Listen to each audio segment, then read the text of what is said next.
Okay, I think it looks like we're live. I think we're live. How's it going? Going good. How are you, Script? I finally I caught a cold on Valentine's Day. Worst time to catch a cold. Pretty much kicked it as of this morning. Um, but so yeah, I'm doing pretty good.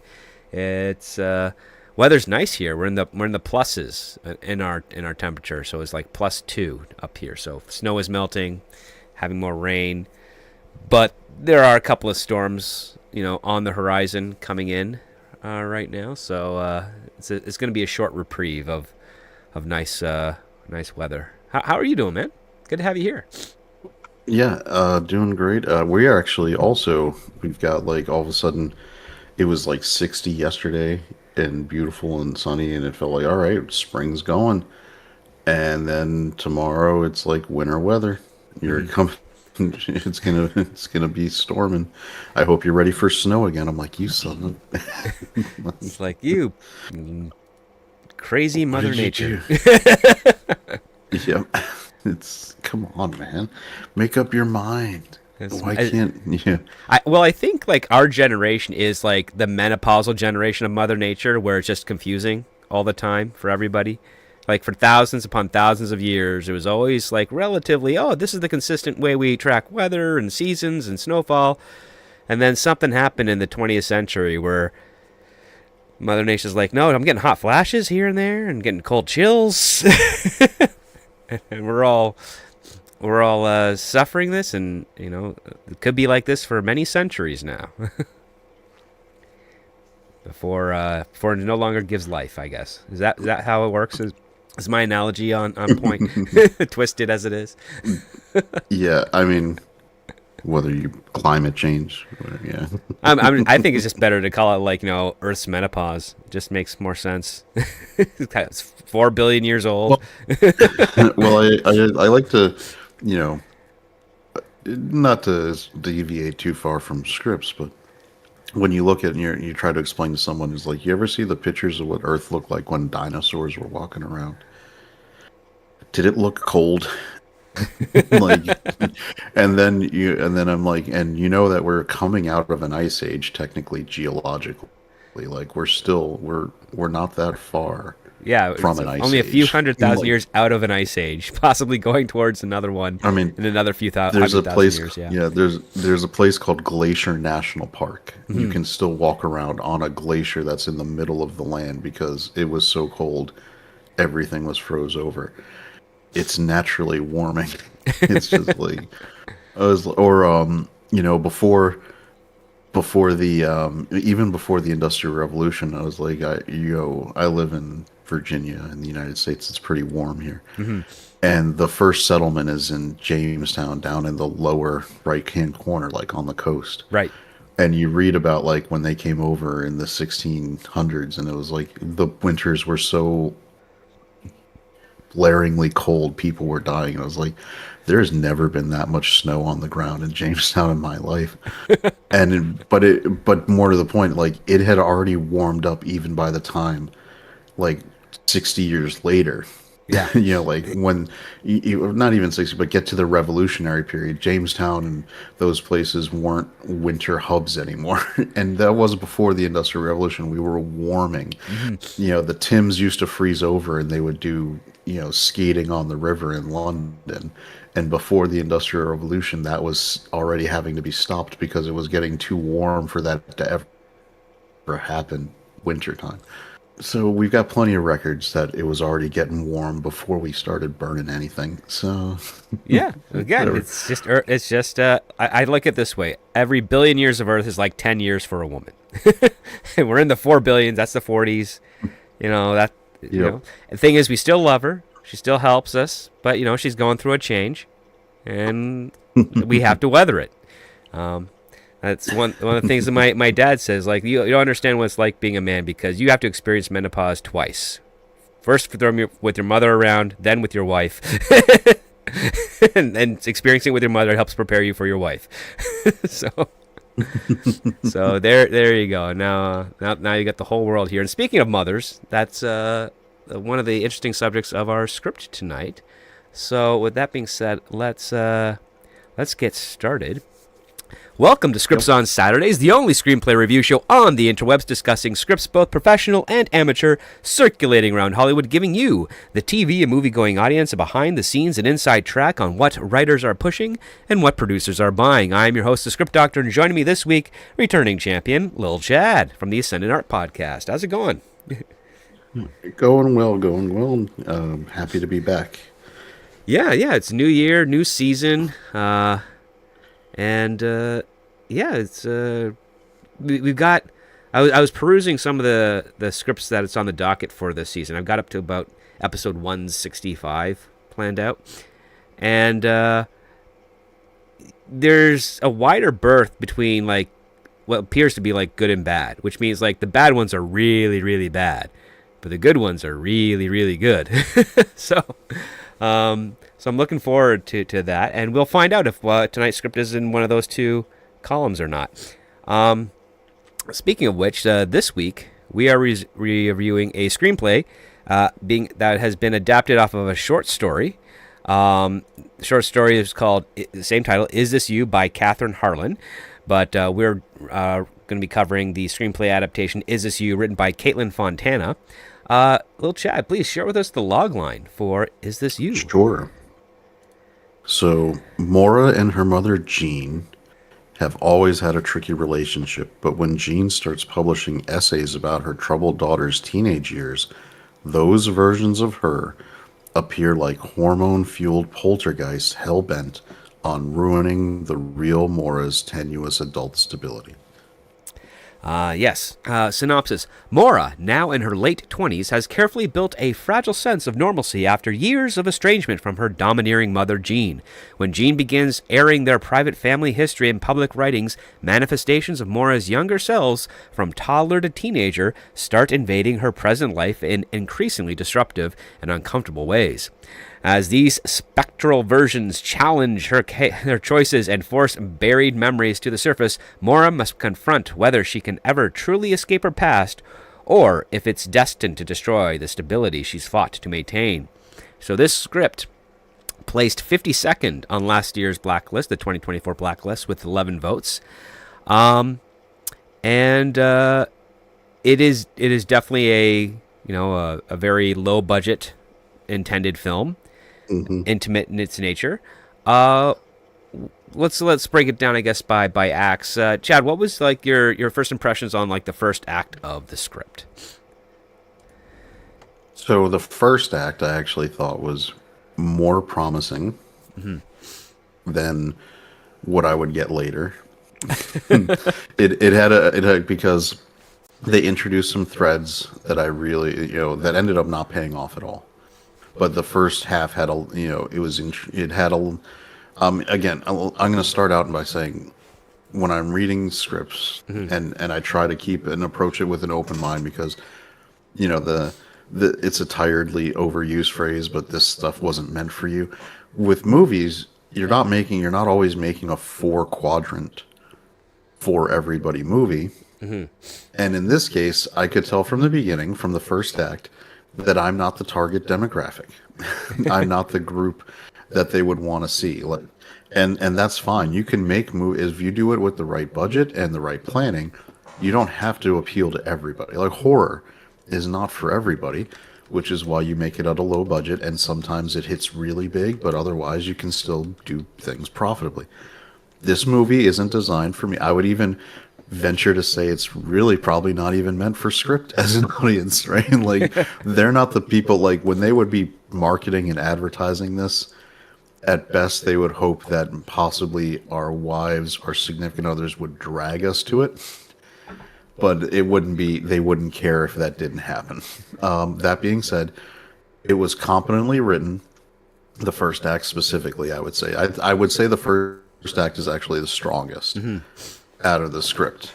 It introduces, and the way it does it, it lays it out where we get the first reveal with the poltergeisty teenage versions was actually fairly well done, especially with the roommate and the way they had the banter with the teenage self to verify like who this really was. Yeah. So I would actually rate the in terms to me it kind of linearly went in a linear downward path in terms of strength of acts, like Hmm.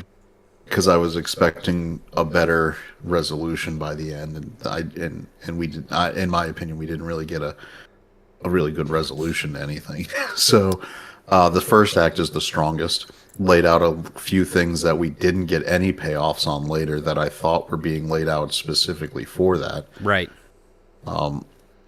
Specific, like I would think of like her job as a teacher. Yeah, and that one student, Yeah, right? That with Helios. Helios. Helios was that was, by the way, that's such a pretentious name for a kid. Yep. Helios. But they actually, but again, to the writer's credit, the way they wrote the dynamic between her and that child worked. It was Yes. showing like a bonding between the two of them. It made like if you're gonna waste pages and time introducing a character, it's not even just like a Chekhov's gun, but actually a character that has some kind of anchoring relationship with your main protagonist, to completely abandon them by the second and third acts is kind of, it's like, why did you bother? I mean, yeah, it's Like, a very yeah. questionable decision because, well, to your point, like, yes, the first act is really well crafted and structured. It felt like there's a strong direction going here. To give context, we are open with basically a child's voice reading a poem they wrote that is very dark. It's essentially about how this child's teacher died in a car accident, car accident or a truck accident, and we had to have this beautiful transition where the principal of the school, and this is a Montessori school. So Montessori school is kind of like a very fluid form of education. It's very expensive. It it does set up children to go on a pretty interesting path, academically and economically. I know this because my parents put me in one when I was a kid. And My son was in a Montessori school. Now, luckily, where we're at, you don't have they're not always this really expensive option, right? We have more like more we have competitive places nature. like, yeah, and the way I'm obviously what I didn't get out of this was actually what Montessori is really like, because if you've been into the Montessori school systems, they're actually, even though they're, like you said, kind of more fluid, they do have a pretty specific system They have a system and on how curriculum. they teach. Yeah. Yep. The thing And it's not as well. It's not as traditionally structured, or at least when I went there, it wasn't traditionally as structured as normal school. But it, I will say this, it really, it knows how to allow kids in that young age to soak up and retain knowledge very effectively. yeah, so when they were mixing in like some hippieisms with some of like the announcements and things, I was like, that's not really a Montessori thing. That's Now, not maybe part of their people who- brand. Yeah. Yeah, so now maybe people who are doing Montessori systems in other places are mixing some of that other stuff. Might be a Okay. West Coast version. Yeah, maybe like like a crunchy version, as they would say, like where it's like a hippie kind Yeah. of thing. But for that's where and this has come up before when we've read scripts. Like when you have too much knowledge of the source material, it can kind of take you out. And right off the bat, even though I thought the first act was really strong and completely in a vacuum, I don't mind the way the opening was done with the voiceover transitioning to the principal being the one reading the very questionable essay that made them feel very uncomfortable. Whereas, and that actually it's a really good way to introduce like what kind of character you're dealing with, right? Like that she's like, nah, man, the writing was really well done. See, like, that the part visuals there, were great. I recognize from Montessori, which is like not the content, but like meeting the goals of the assignment. Oh yes, the writing was good, grammar and spelling was good, use of vivid detail was absolutely amazing. It's exactly what you want. Because I remember those standards, and the only reason, like at least for my family, that they didn't continue is that, and my dad found this with a lot of private schools, and then I found this with my godchildren when they went to a couple of private schools temporarily, is that whether it's Canada or basically any of the border states, uh, private schools can close whenever they want for whatever reason they want, for if they want to take a day off. And that's one of the things that my dad got really upset with, because if it had like a light snow of like 1 centimeter, they would get a call saying, yes, I'm sorry, the school will be closed today, you have to keep your kid home. And my dad and all the other parents would be complaining. It's like, we're paying you to be open. To be open. And they said, well, we don't have to. And then, Yep. 18 years later, I'm, I'm getting a call from my best friend. He's like, "Yeah, you got to take your godson today because the private school decided to close because it's raining." I'm like, "What the hell? That shouldn't be a thing." And that's why I end up going to public school, because that never closed, unless the teachers decided to go on strike, which only happened once in my lifetime, for about 48 hours. I was really disappointed. I wanted a whole week off of school when I was that young. But yeah, I would say, like, as the principal, called Principal Deb, is criticizing Maura for giving an A+ of sorts, which they don't usually. That wasn't the grading system we saw. We had like different letters for, like, E for excellence or exceptional or something of like that nature. And then S for satisfactory. Like, those were the grade letters, I remember, because I remember seeing my old report card from that from a few years ago when my girlfriend was going through my stuff. But yeah, so Maura is being a little bit reprimanded because of giving the kid who wrote this dark poem or a dark short story an amazing grade, and Deb is saying, like, it's not the point of interest is the content of the story, not how well it was grammar and spelling.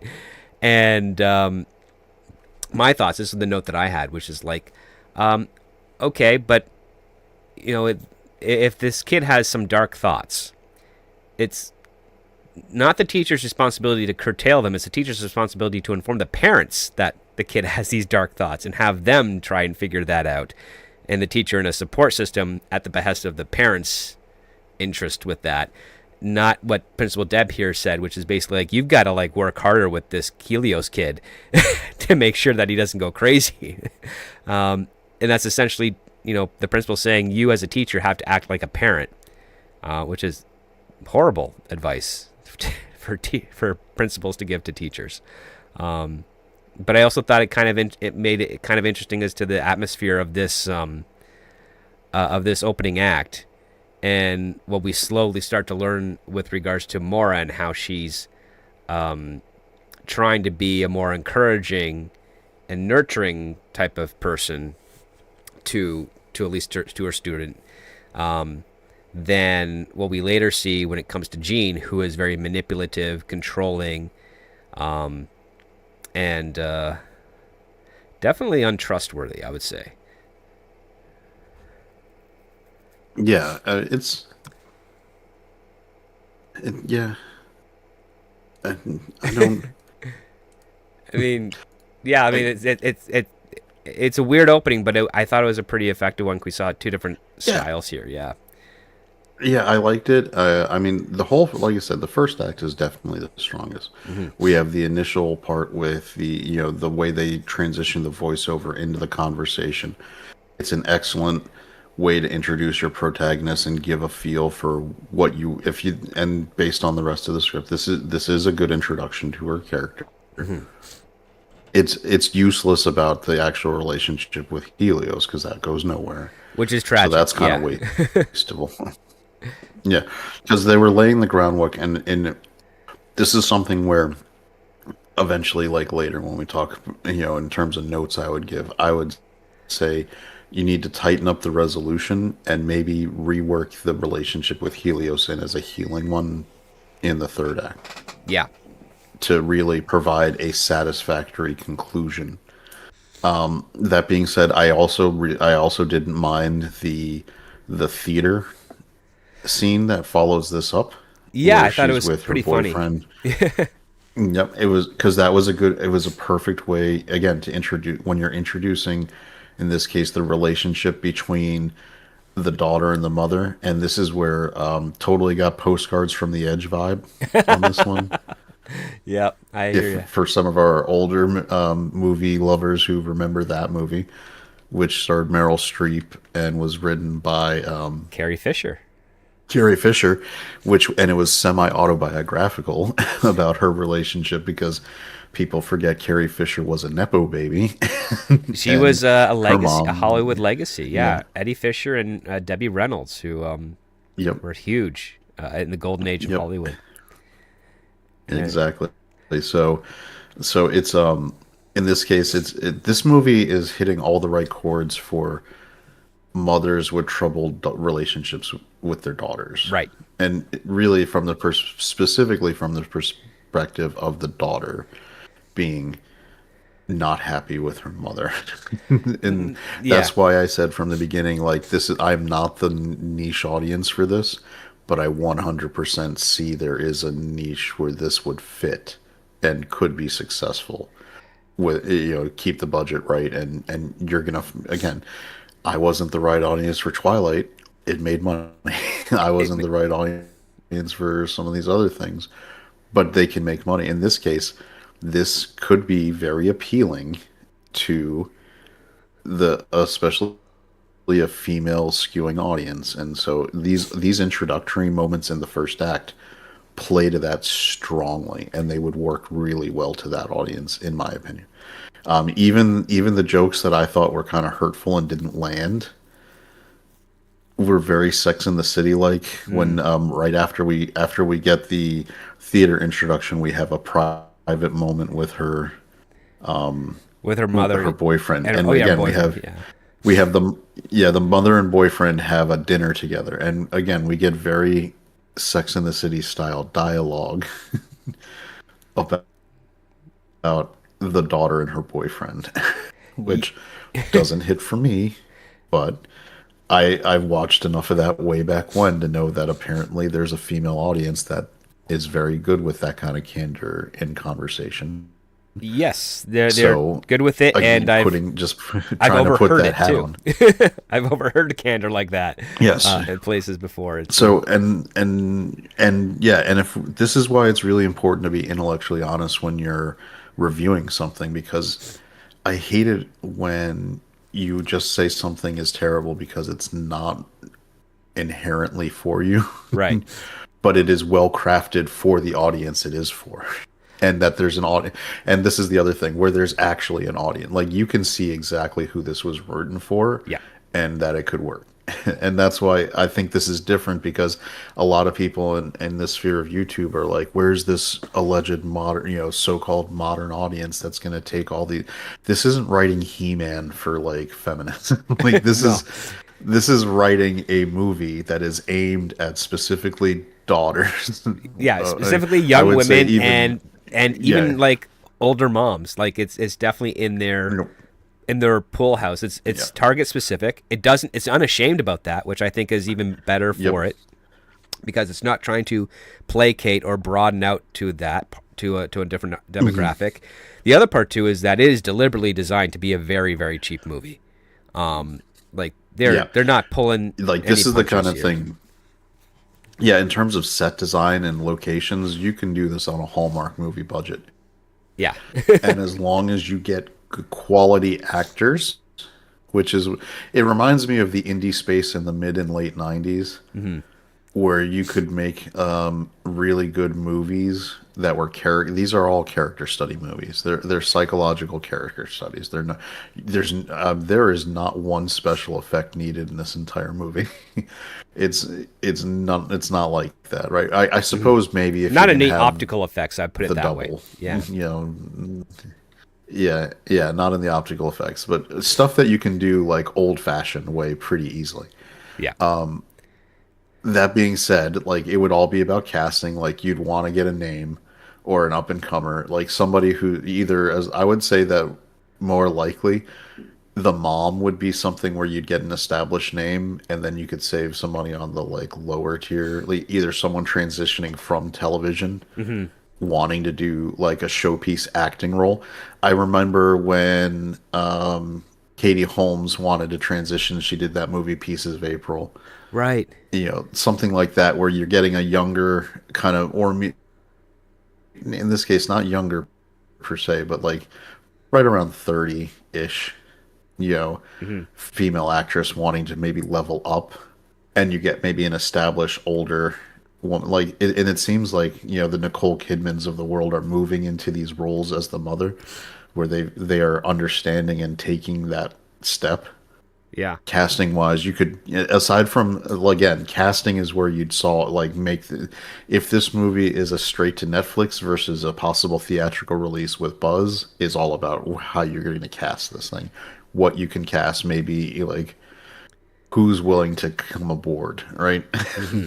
Oh yeah, because So I'm thinking like that Nicole Kidman or Annette Bening are two that popped in my head for Jean. People that just know how to play.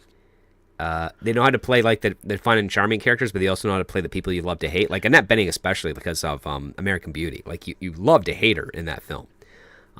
you know what would I'm just thinking because you remember how successful was it last year? Was The Substance or the year before? Substance was it was With the Demi Moore and the new chick. so that was 2024. Yeah, Margaret Qualley, Margaret Qualley. Yeah, yes, Margaret Qualley, Qualley. who is and now here's how you could really go meta on the casting. You could get her mom, who is Andy McDowell, I Yeah, believe, right? yeah. Yeah, you could, but I'm also thinking like even if you wanted to do like a Substance reteam, if you got Demi Moore to play the mom with her as the daughter, it would be a good way to kind of do like a non-sequel sequel. Mm-hmm. I like And it. I'm coming off having just seen. I saw that one. I might be the one of the few people in America who went and saw the one that came out this weekend with Glenn Powell and her Oh, like it's making a killing. making a killing, right? Yeah, that's the Yeah, thriller? I really enjoyed it. Oh, cool. I thought it was actually it's like a black comedy, and maybe that doesn't play well. It's A24, so Hmm. they're in a specific kind of zone. Right. I mean, compared to some of the other stuff that's out, I was like, yeah, I want to see this one. And Glenn Powell he's weird, like he's got good charisma, and he brought it this time, so I think it works pretty well.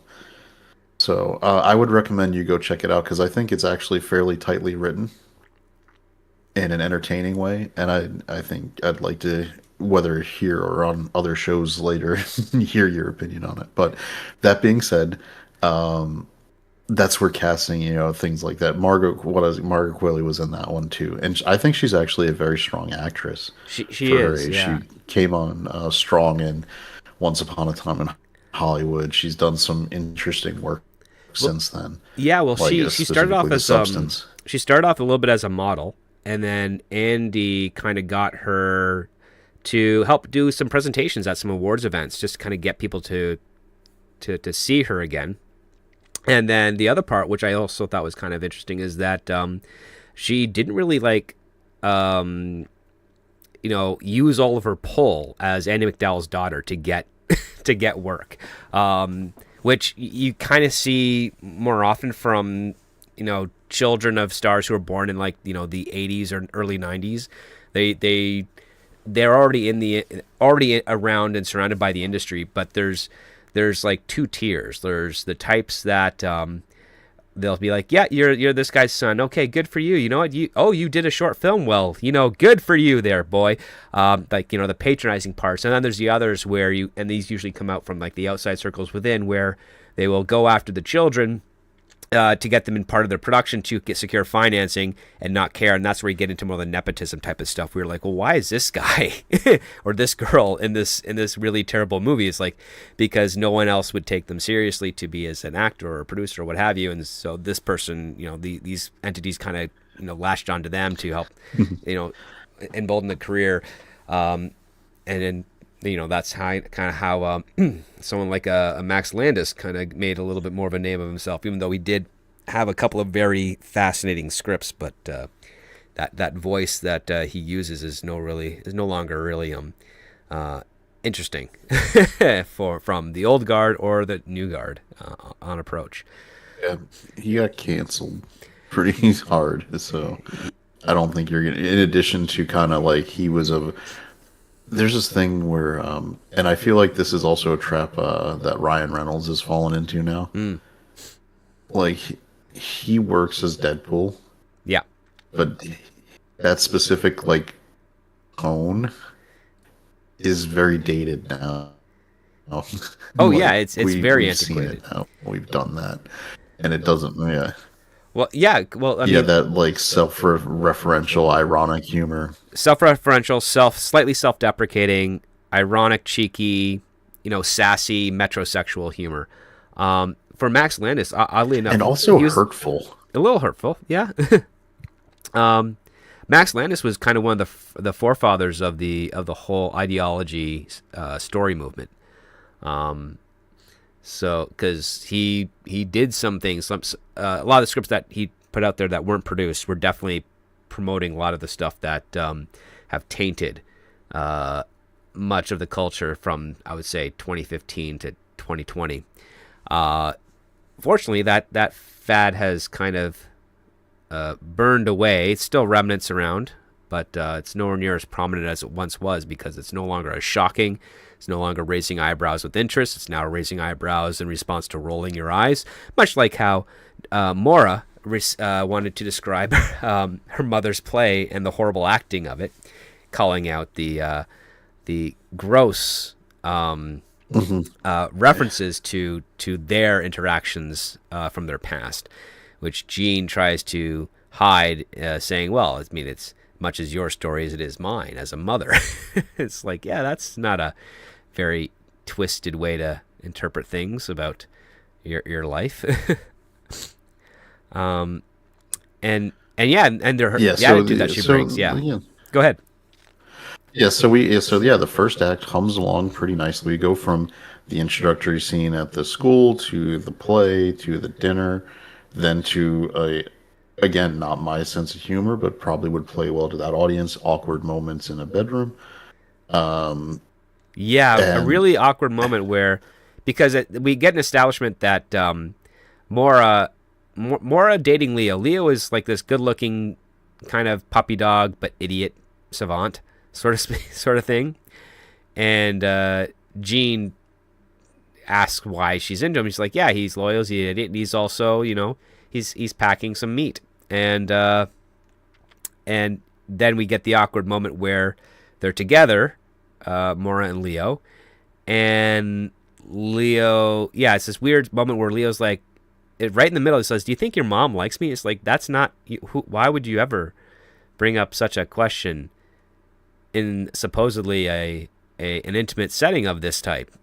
And this, of course, ends that action, and Leo kind of, like a whiny little weasel, complains, gets dressed, and leaves, only for him to like immediately text her back, apologizing and saying how much he loves her.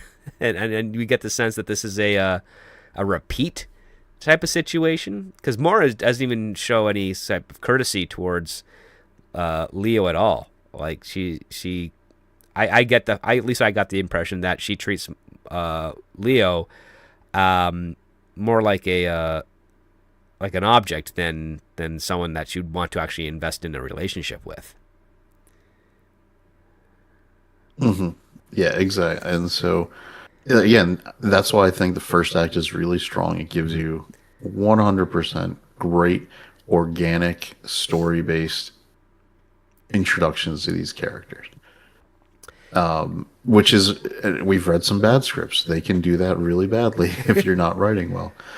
Yeah, And so because these ones are pretty strong. And then we follow up with our first, from that moment is where we get the real like conceit of the script, right? The conceit of the story.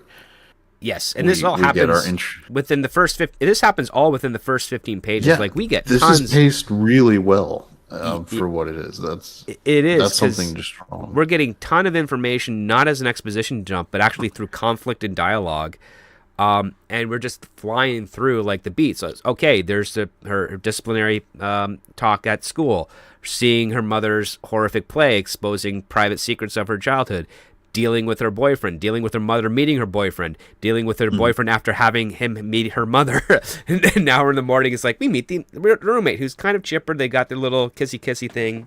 We also find out that Jean is handing over rent checks to Mora, so she's paying for her daughter to live on her own, even though she's got a job at a private Montessori school, which should be pretty decently paying. Yeah, and it's not just her daughter; it's her daughter's best friend. It looks like she's paying both of the rent for both of them to live, because apparently her friend who's named April, who's a roommate and friend going back to like childhood friend, like under 10 kind of age range, is quasi child, faux child of the mother, Jean.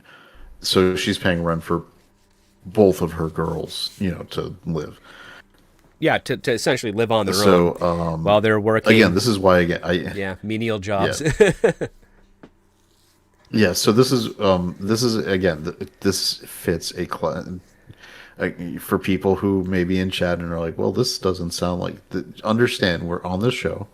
It's not always about scripts that are going to be like comic book movies you want to see or action movies you want to see. Is it a good this is straight out of Mommy Dearest, straight out of Postcards from the Edge. This is a well-established functional genre in Hollywood, and so far in the first act, as we've reviewed it, it's actually humming along very well paced. It's exactly fitting kind of the wheelhouse of the audience that would want to see this. It's I am within the first act so far, very strongly like not to say that it's my movie, but I'm positively saying that the writer is hitting the right notes for this exactly as they should be as we're going along. Because I would say maybe in these pages pretty much flew right by. There was nothing that kept me like this script is not a long script. I think it clocks 94 pages in total. Yeah. And, roughly that would probably mean probably right around a 90-minute or less film movie. Yeah, well, it's so heavy dialogue. Probably 85, more like. Yeah, you're right, 85 minutes-ish. Yeah, we're probably looking at about an 85, which is why this could be a TV movie if you don't cast it well. This is where you're on that edge, yeah. Because of its budget range and because of its running time, if you can't get a good person to attach onto it, it will easily be something like, well, Lifetime's interested. And it could easily fall into, because this is something you could shoot. I mean, like I said, Hallmark movie budget would be even probably more than you'd need if you were scaling it down. This movie scales up or down based on casting so easy. Yeah, like if I didn't have a name, I could shoot this for $60,000. Like that's cheap of a film. Exactly. Yeah, you could you shoot it for the $60,000 with some Canadian. No offense, Canadians, their script with some Canadian actors up in like Vancouver or one of those places where they shoot all those things. You turn it around really fast. You could sell it to a TV network that is Lifetime, Bravo, whatevs. And you've made money. Like as a producer, you could flip this one, shoot it for like 80, sell it for 150, 200, and you've just guaranteed profit. Yeah. Oh yeah, all your residuals are net gain. Win you awards and do all that. I don't know about that. No, you don't care. You're just like, I'm in. Yeah, but that's what I mean. You're like, from a producer standpoint, you're like, I'm in the black as soon as I go to production on this thing, and just I'll be profit year one, and the residuals will just be gravy for however long I'll get them. Right. Yeah, so that's why this is why it's a danger and an opportunity. Like if you're the writer, you're hoping that somebody who's of a name gets interested. Because if you don't get a name, this thing could get shuffled real down scale. It would go to like Tubi right, almost immediately, right away. Yeah. Yeah, like you wouldn't even have to get Canadian actors. So, you could get like there's tons of British. Actually, the weird part about Hollywood is that the majority of actors you got now working are in 5 classifications. You got a little bit of American, you have a lot of Latin, you have a bunch of Canadian, you have a bunch of British, and you have the occasional Australian or New Zealander. Like out there, it's not as homogenized as you would expect it to be. But you could get Yeah. any of them for pretty So, cheap, especially for a script that has mhm. some moments where there's some juicy stuff to do. And this one has that, and we're about to get our first one, and this would be a comedic beat where now we get our first like hint of something when she's talking to the boyfriend, Hmm. and then again, that's an awkward Sex in the City style humor moment that I think would work fine for the audience it's intended for. I would say, in fact, it would probably play very well. Yeah. Not for me, but for them. And then we get the real reveal, which is our first. I guess the log line was like poltergeist, but I mean they're more. They are physically present. Yes. Everyone can see these people. They can interact with people. Like this isn't. It's not like a ghostly apparition. It is a physical human presence. Which I like They that meet the choice third. because Yeah, it would be yeah. so easy just to make it look like it's just an internal hallucination, just following them around, and there's no one else is interacting with them. But in this case, we get the reveal of like the 13-year-old version of Mora, who they just call 13. She's eating cereal out of the box, barehanded, and it's both Mora and April in shock, staring at this younger version of Mora. And I was like, Yep. And "That's this is awesome." Yep, and we get, and this is a good, again, this is a good beat that gives you a lot of story about April because this is our first kind of like we're just getting introduced to April now Hmm. because she started interacting with her on the way to the kitchen, and April immediately starts going into their like 13-year-old slang, like their specific slang that they had with each other as friends. Which I'm You know, guessing the was kind like of thing. 2013 because of the Yeah. age point. Yeah, yeah. So, but it's a really good way to, again, this is so good, like you were talking about in terms of using dialogue conflict, to present information. This gives you the fact that April and her were besties forever. Yeah. So, this is, how do you say that? Well, it's kind of like it would drop like a lead balloon if you just have one of them actually start saying, "We've been best friends for, like for X number of years." But when you have her basically doing a "Are you the real thing?" quiz with the 13-year-old version of more, and her going at the end of it, "Holy shit, it's you!"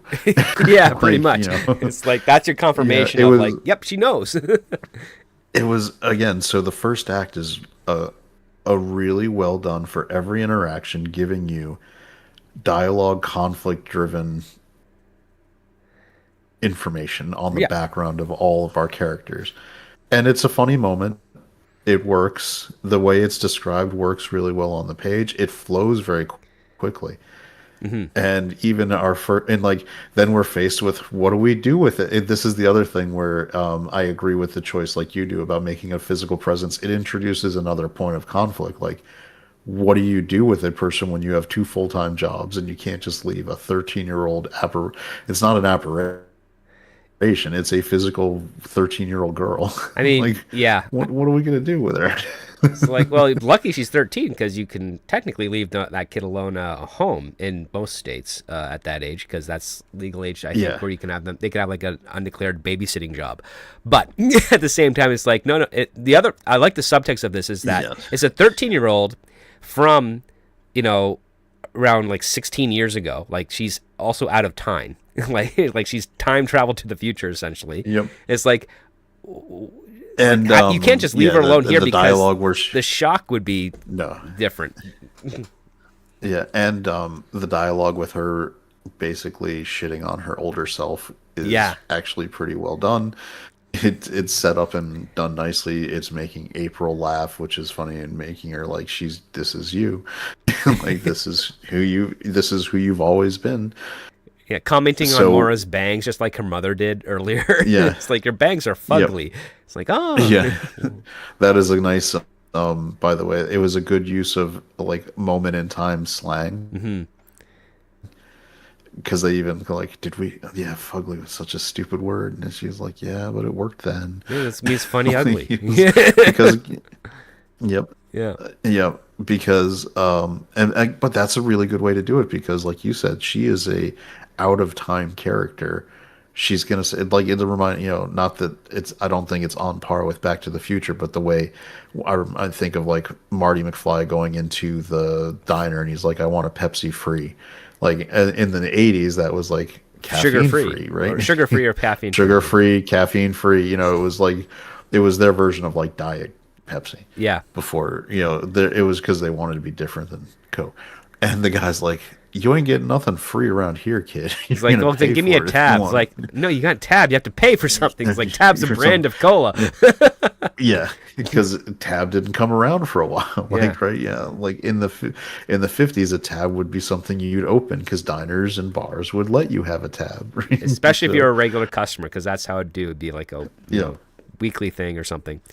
But Yeah, yeah, so yes, so we're humming along nicely, right? We get to our first act, we get this stuff, and we get an interesting again, because this is a physical manifestation, we get an interesting this new problem for our main character Mora, which is they end up dropping 13 off at a movie theater and just say watch movies while we work. for the whole day And for the whole day, April works at at a Target, I think, or something. at a Target, and she'll be by to get you after her shift.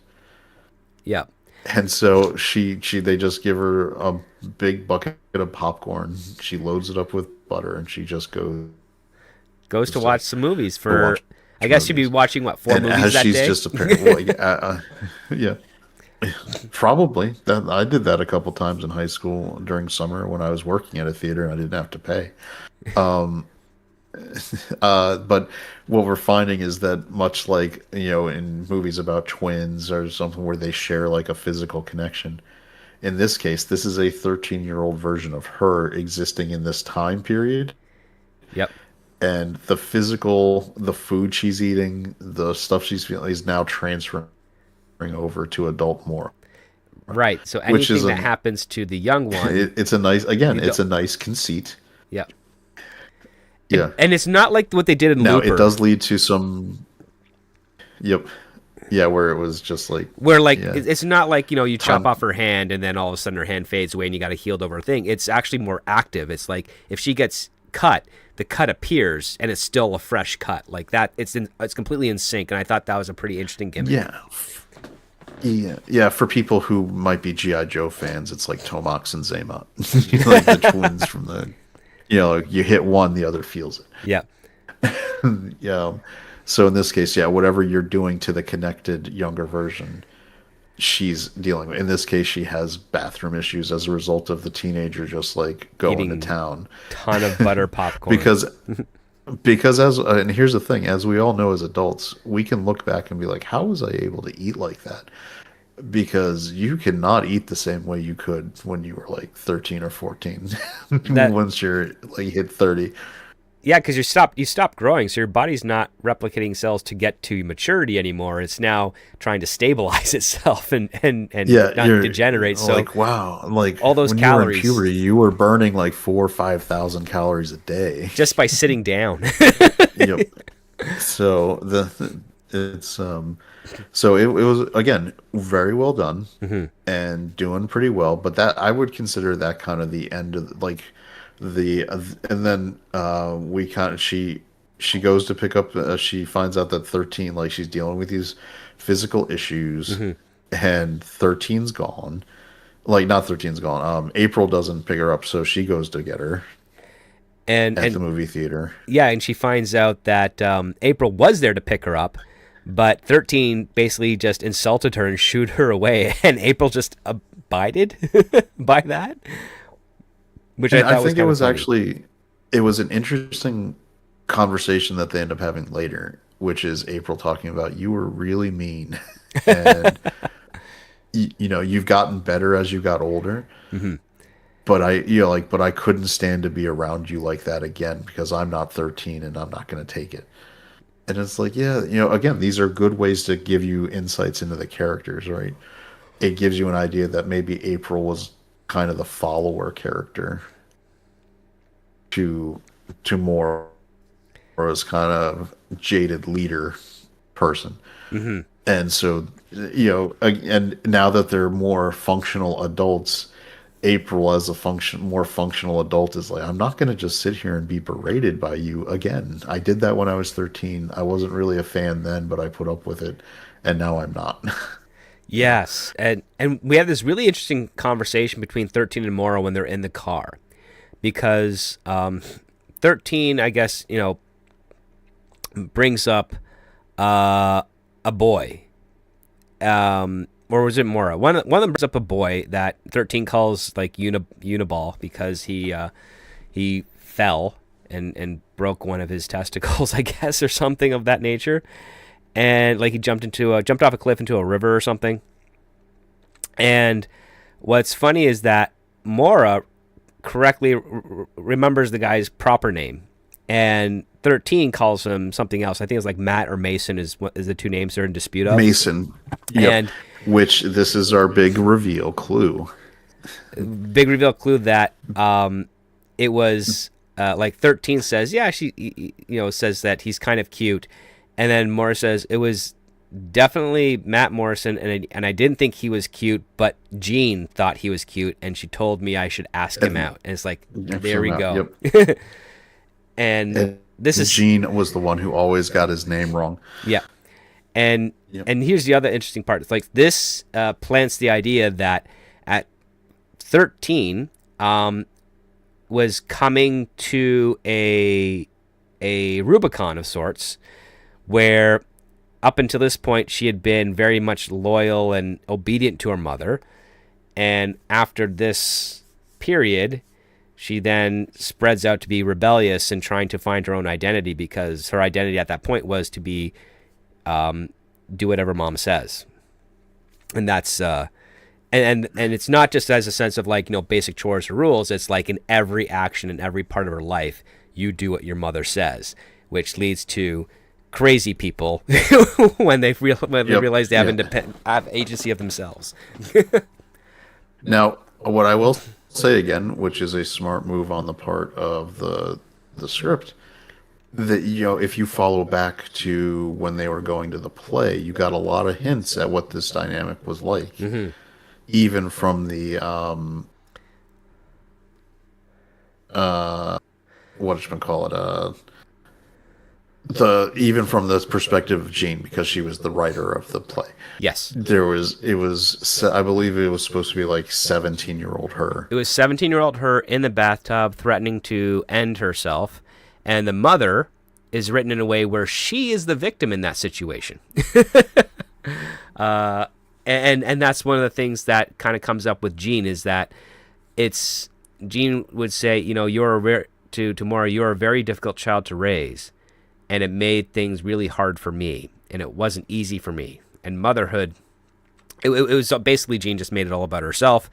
Mora also makes it all about herself, so they have this identical flaw of sorts, and the conflict comes from the fact that Mora has always been a girl that was trying to figure out what her identity is without her mother, and her mother was someone who flippantly would say things and say things and encourage things of Mora in order to just keep her or shape her into whatever she wanted as a child. And and I wish we got a lot more of that, because we don't get a whole lot of Jean in this script.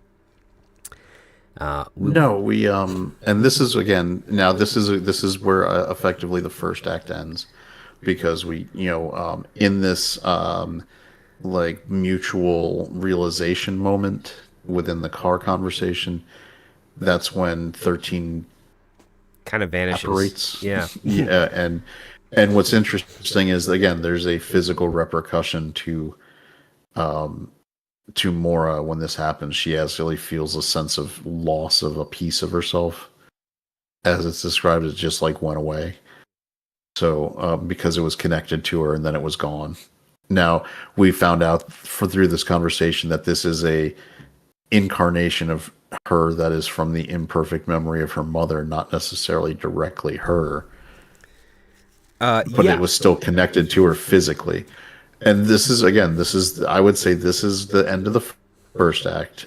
I would peg it strong through here because we had it well paced. We got reveals, we got dialogue. Even this part where she gets the reveal that it's her mother, and this is where it starts. Like we'd been riding that roller coaster moving up, and now it starts going down in terms of not necessarily the writing quality as much as the fact that we've got plot elements that have been introduced and they start now being ignored to focus more on psychological case study character moments Yes.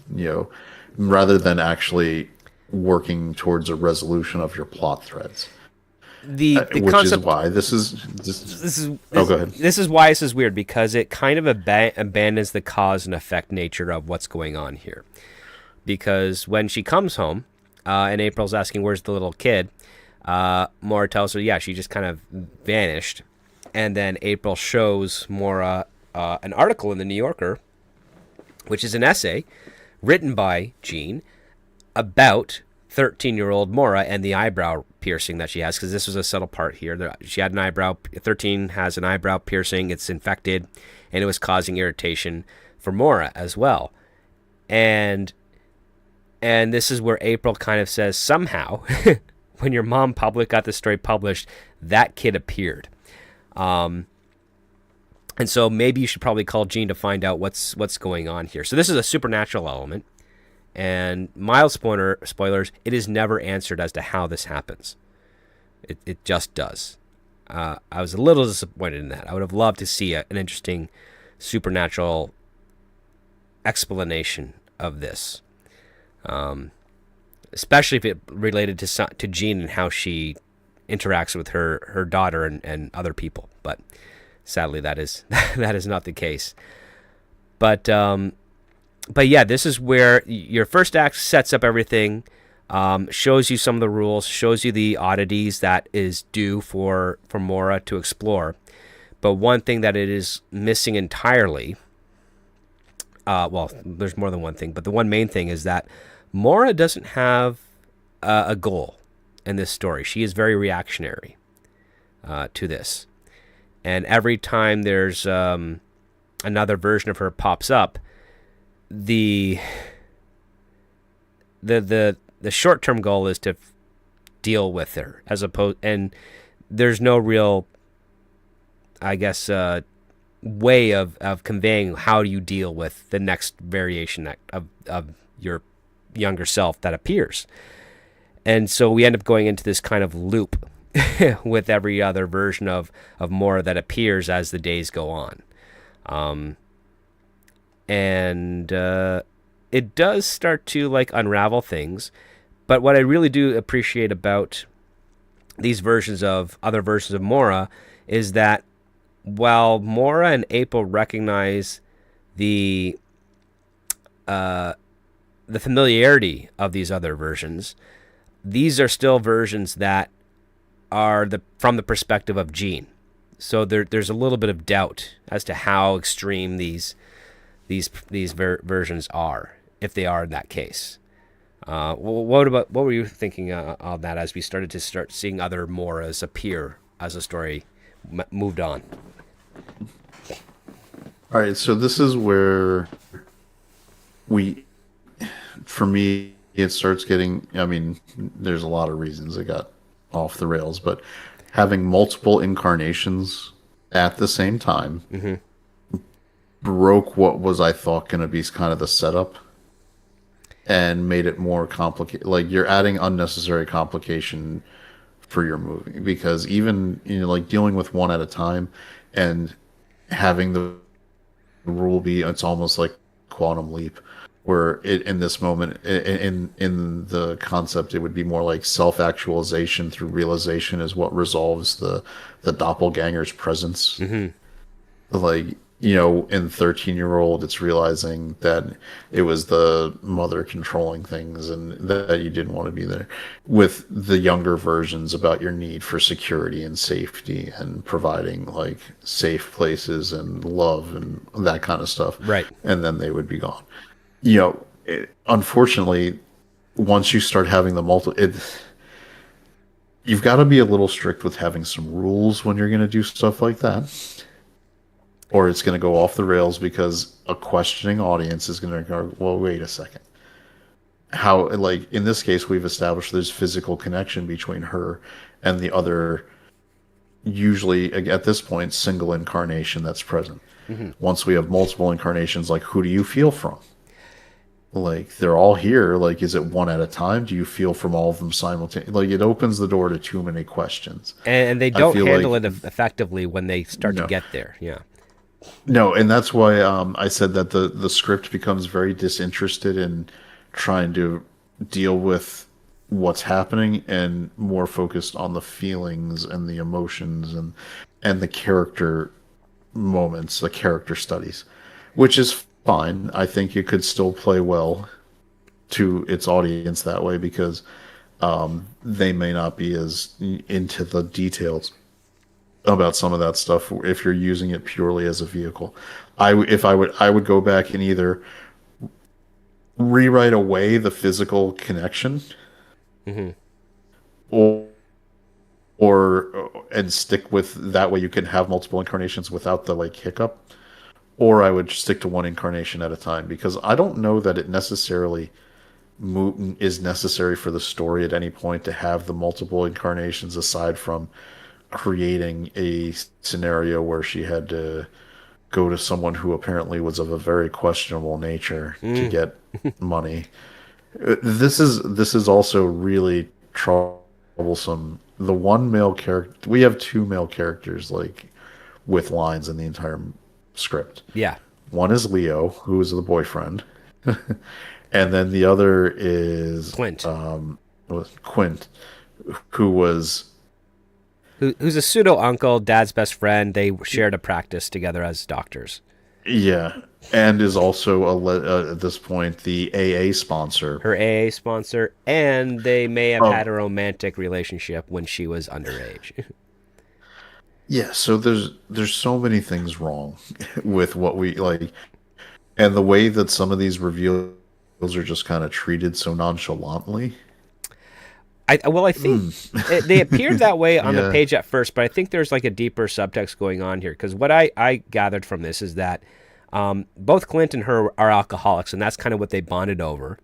And it seems Yep. like they've broke a very sacred, trust with their families as a result of that, and then that's why they're now sober because they crossed that line and they realized how wrong it was, and now they're trying to both be on their best behavior of sorts.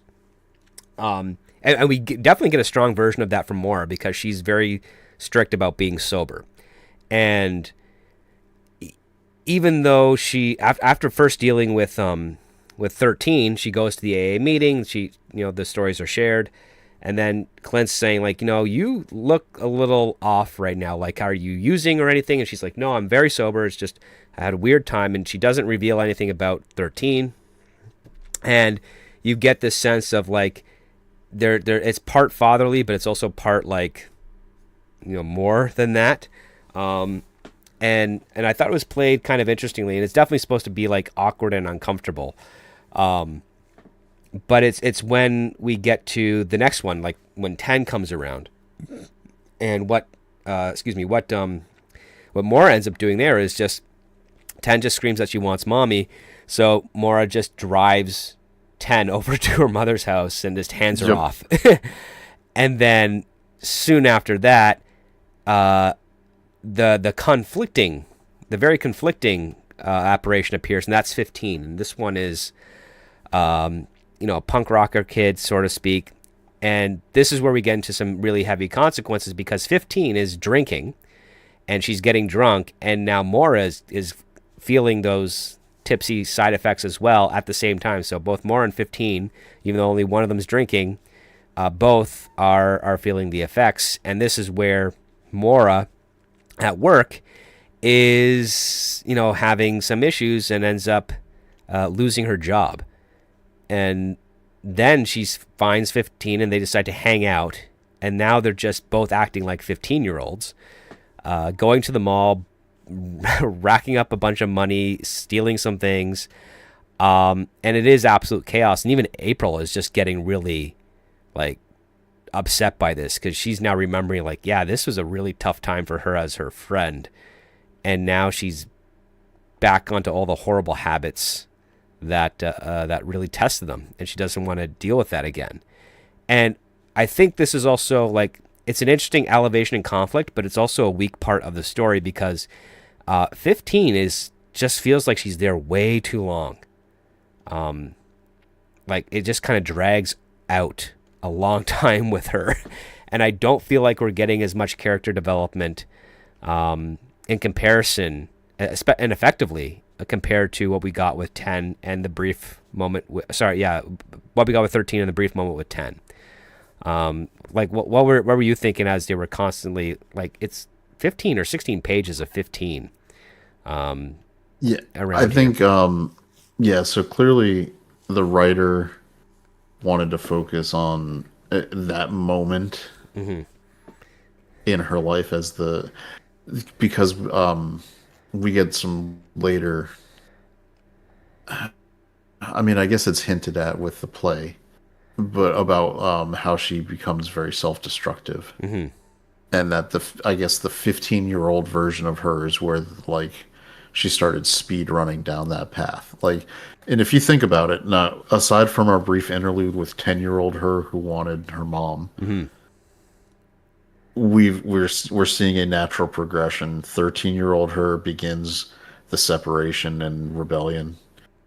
15-year-old her starts drinking and becoming self-destructive, and then which leads us eventually to the queen of destruction in her incarnations, which is 17-year-old her.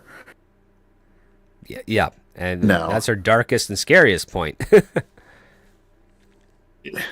Yeah, and also in terms of interactions later, says some of the most emotionally traumatic and hurtful things towards other people. Yeah. Because of her pain. Because of the pain that she's going through. And lashing out. Yeah. Now, so I think this is an example of a writer becoming enamored with this character as the voice that she wants to kind of trumpet. It seems like 15-year-old as the person who was at the moment at the crossroads, so to speak, of either pulling out of the tailspin or diving further into self-destruction. Yeah. And wanting to show that this, basically this is like if we're taking the moment in time where the decision got made to which path you were going to take, this is why we want to examine. This is why I said it becomes more of a character study piece. And this is where the highlight, like focusing that much on the interaction with her and 15-year-old her is really about the character study, about the decision making to self-destruction. Right. And it's an interesting topic.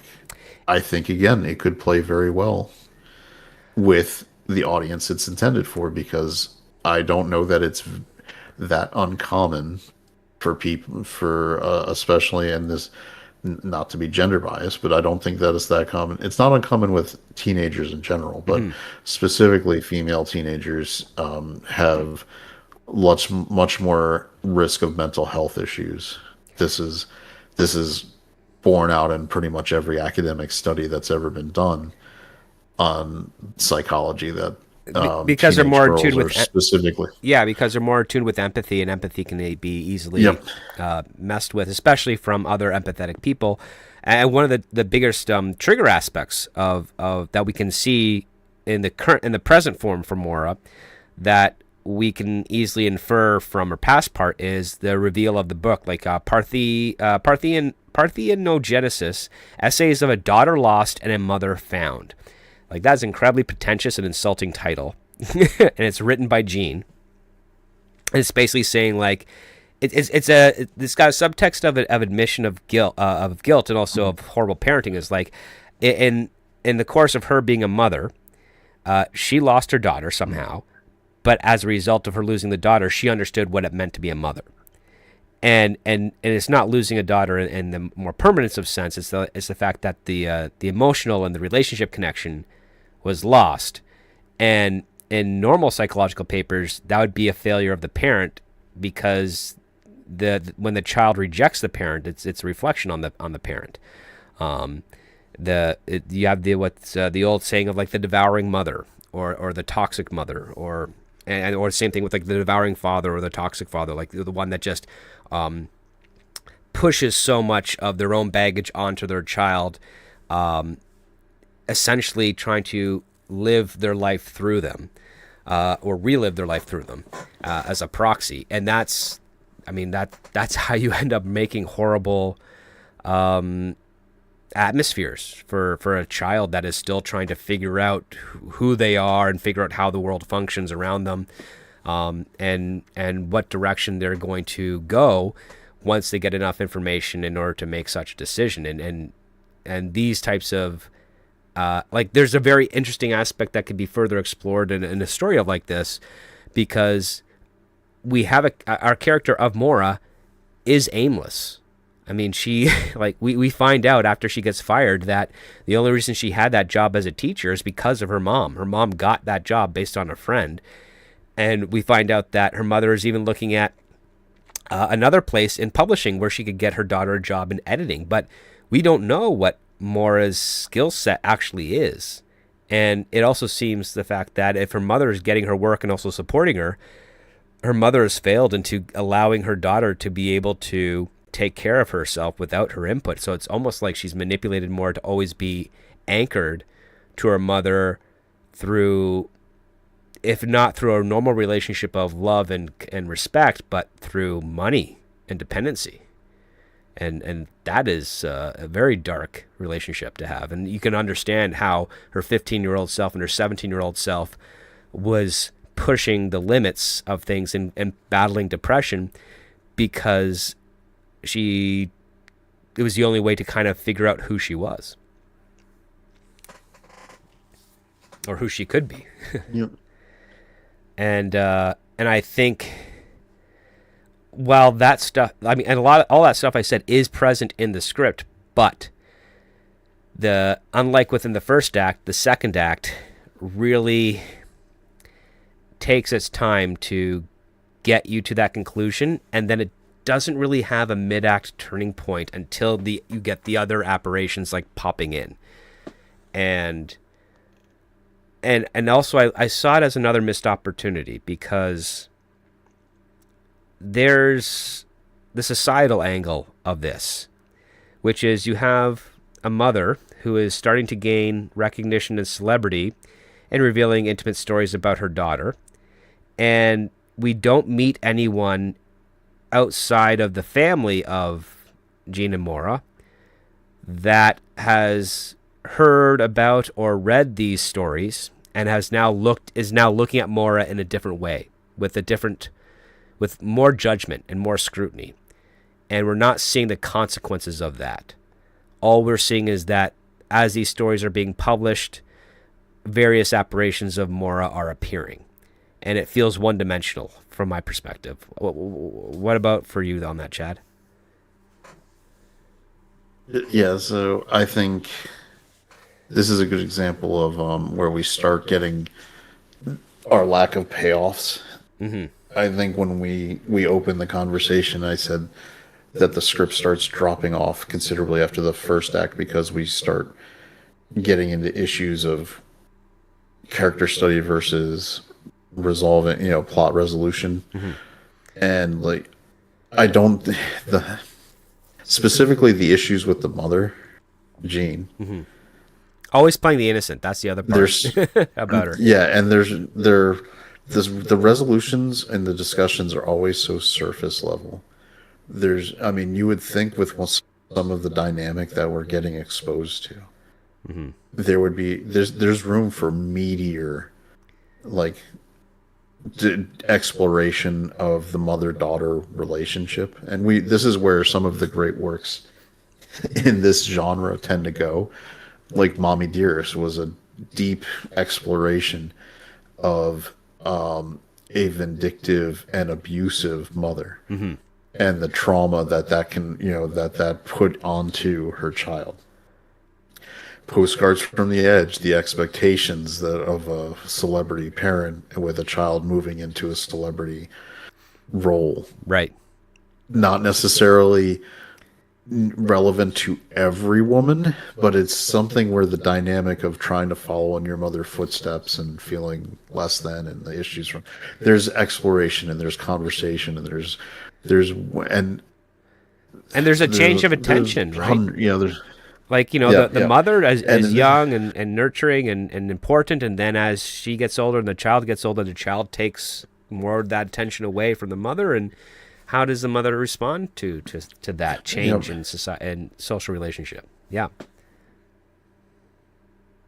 And regarding the conceit of this story, which is we start getting physical manifestations of different eras of this girl's life, and the fact that now the mother is given one of them initially, right? And there's not more time spent on the fact that she's not aghast that she's getting a 10-year-old version of her daughter dropped off at her door.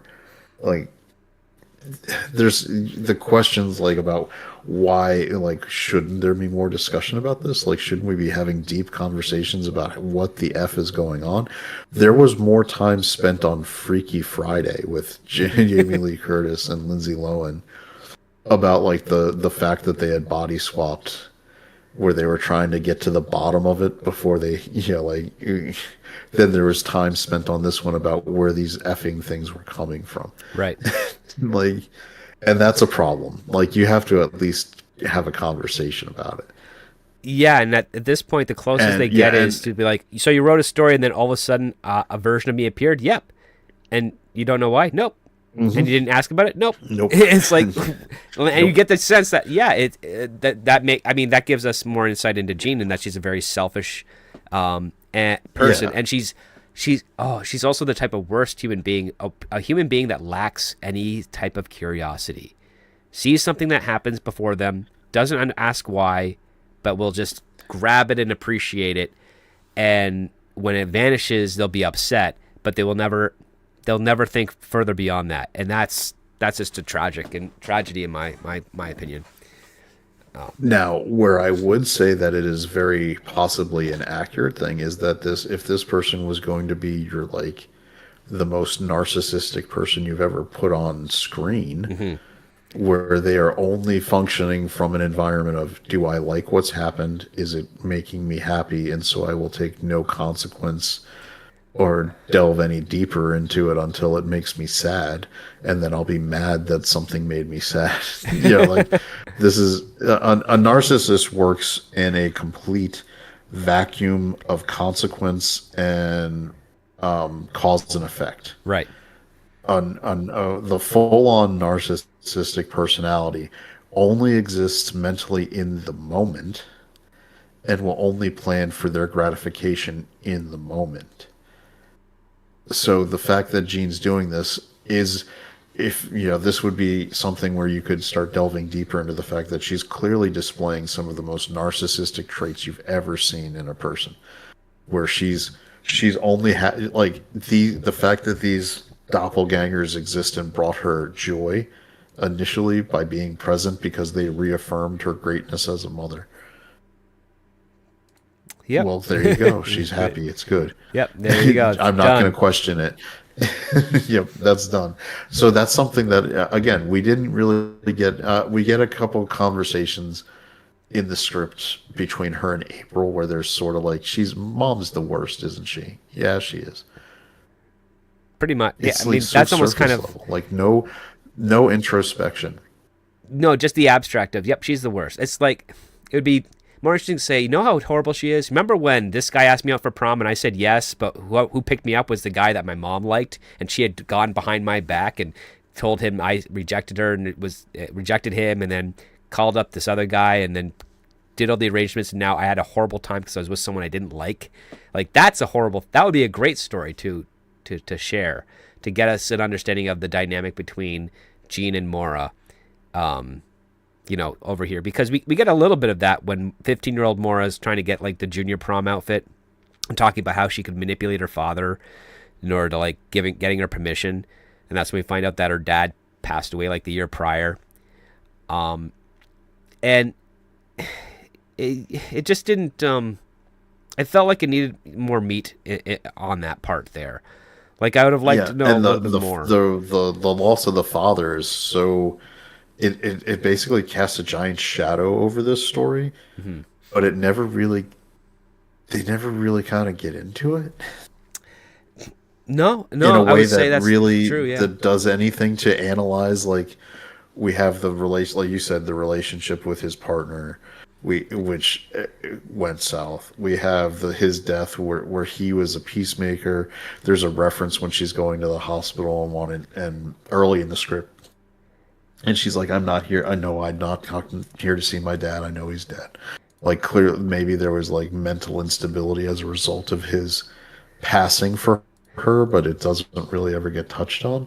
Right. Like how it and based on what we know from the mother, Jean, through this story, I am left to believe that the father was probably the one who did the heavy lifting to try to get her back after what we find out happened, as she was 17 and on.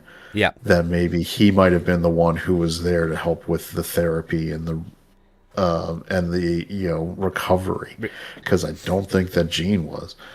No, and the other part too is Jean does bring up this line saying that like her husband and Clint used to go gallivanting around, chasing other skirts, or at least that's what she suspects, because she talks about like when she gave birth to Mora at home in the bed, as if it was some sort of heroic, very narcissistic story, and the thing is, like, that's the only comment we ever get from Jean.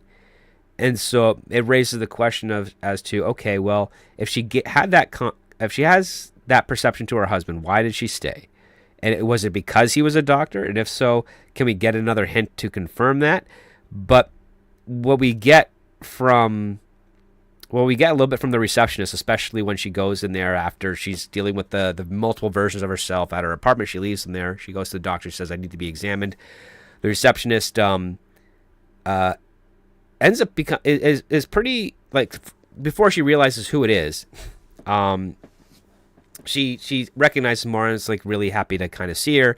And then as Mora is kind of like struggling, she's like, "I need to see Clint, Dr. Hines," and she's immediately rushed in, and we get this sense from Clint that regardless of their of the past of what sort of transgressions may have occurred, there is a type of fatherly love there and a genuine concern here. Like Clint isn't the type of guy who's predatory, I would say. I don't get that from him in his character, especially like when he's when we're introduced to him, and then later on when Mora is kind of suffering, and Clint is really worried that she's like fallen off the wagon and that she's drunk, and he does he does a quick examination, and that's when we kind of realize this really cool fact, which is he gives Mora a breathalyzer test, and she's sober, but she's got all the symptoms of being drunk because the 15-year-old version is drinking away, and then she starts choking, and oxygen is not working to help her, and that's where she's like, no, it has to be something going on in my apartment. There's also this running theme where Mora is taking all these pregnancy tests because of all the weird things that's going on with her body. Because of these, she has no clue what's going on, so she keeps on taking a pregnancy test. It keeps on coming up negative. I was hoping something would have paid off a little bit with that, but that sadly just didn't go anywhere. But what we do get is, and this is something that made me not hate Clint, but definitely figure out that there's something else going on, is when Clint does manage to get back to the apartment with Mora, and there's smoke going on there's a small fire, and he gets it all put out and stuff, and he sees all the all the versions of Mora around, and he's kind of bewildered by it. When 15-year-old Mora tries to be flirty with him, he immediately like just pushes her away and down. It's like, this is not good. And then on top of that, he's like, when we figure out a way to, when we figure out what this is, I can no longer be your sponsor anymore. Like he comes to that revelation saying like, this is not, I can still be your friend of sorts, but I can't be this close to you anymore, because it seems like when 15, kind of nuzzled up to him, that was the first time while he was sober, he saw what was going on and realized like how worse it probably was when that was happening, a decade earlier. Yeah. So I mean, there's there's so much left unexplored. Now, on the one hand, we've talked about how we like pacing in scripts. You want to keep stuff moving forward. Mm-hmm. The problem is we're not exploring any of the stuff that's most needed or interesting.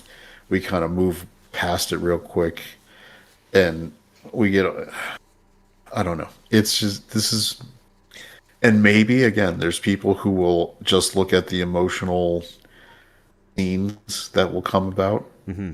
and some of the just living in cathartic, in like almost quasi vignette moments that we get from the script instead, and by the second and third act, where it's not necessarily tied to plot resolutions as much as it is just exploring empathetic emotional moments in that individual time period, and maybe they'll be cool with it. I would, this is where I start getting into like, how am I good at judging, and I'm trying to keep independent and not go there. But I do think, even on the, try, if I keep myself objective and can look at this objectively, these are the flaws with the script, where in the second and third act we're not exploring plot based issues to a depth that is really beneficial to the story, and we're just kind of like moving forward with I would even, like I said, I would say it's just emotional vignettes using Mm-hmm. the doppelgangers as, as setups to bring about, like, bring in the 15-year-old version so we can set up this moment, now Right. dismiss it. Bring in the 17-year-old, now dismiss it. So and I really think there's something where the issue with the father is clearly a completely unexplored territory. But at the same time, I mean, this movie was about the mother-daughter relationship, Mm-hmm. but it's such an overarching specter about like, how much was the dad involved? Who was he, like, doing this or that? Like, we see enough from Jean that I just refuse to believe, like, regardless of what she's saying, and I would characterize her as an unreliable narrator when it comes to her husband. Mm-hmm. There's no way this girl recovered from the trauma she was going through in her teen years. And not to say she's super functional now, but she was functional enough to be a teacher, pass background Mm-hmm. checks, and get jobs with, dealing with kids. Regardless of parents pulling strings, you still got to have all that stuff on file. Yes. Like, yeah, favors can And get you so far, but there's still a little bit extra that has to come up. yeah, Yeah. and she must have gone to college and gotten a degree, Mm-hmm. because the type of school they're talking about, they're not hiring faculty in early childhood development who's not degreed. Mm-hmm. So I have to believe that the father was involved, because I just, like, Jean seems so flippant. She'll throw checks at her maybe if she goes and has dinner with her, but it's not. I don't know. There's so, like, this is where the ground is just left completely open, and I would have liked a discuss, like, for me. And we did, this isn't a spoiler, because it's not, it's past where our cutoff would probably be, but you never really get a resolution with the mother daughter. No, you Like, don't. it gets so, and there's so much need for a real, genuine, deep conversation, and you can have that in movies. And everything doesn't have to be like some dramatic fight or things. If you're doing a character study movie, you have them sit down and have a deep conversation. It can be some of those times, by the way, can be like I think of a movie like Heat. It was an action movie. Mm-hmm. It's got one of the definitive on-screen shootouts in movie history. Yeah. There's two scenes that everyone always talks about in Heat, though, and one of them's the shootout, but everybody knows the other scene, Yeah. which is the sit down at a cafe diner between De Niro and Pacino, where they're just sitting talking, Yeah, and there's and two they're reasons giving for that. like One is what the most obvious one is you got Pacino and De Niro first time together on screen as adversaries. Never we hadn't seen that before ever. And then the other part is like the context of those characters and what it means to the rest of that film. Like I remember, and it's such a and yeah, and I was gonna say like in the context of the movie, there is as much like tension in that scene where they're just talking to each other. mm-hmm. But he knows De Niro's a bank robber. De Niro knows he's a cop. De Niro knows he's trying to bring him down, and but they sort of respect and like each other at the same time. Mm-hmm. It's a weird dynamic. Like as a cop who pursues bank robbers, like you are the most professional person I've ever seen do this. I have almost a begrudging professional respect for your skill set. And at the same time, De Niro's like, I understand your role as someone trying, and that conversation can be dramatic and have conflict and be entertaining and keep people on their edge of the seat. In this movie, with Mora and Gene, like you could have a break, like a cathartic break Mm-hmm. kind of conversation, and it would be an interesting, like I can just see it visually where you've got them kind of having this conversation surrounded by her doppelgangers. Mm. And as the conversation actually goes deep into their issues, one by one, they can start fading away and disappearing on screen, like as a visual representation of the burden being lifted off her daughter through this conversation. And I would finding peace in the relationship with her mother.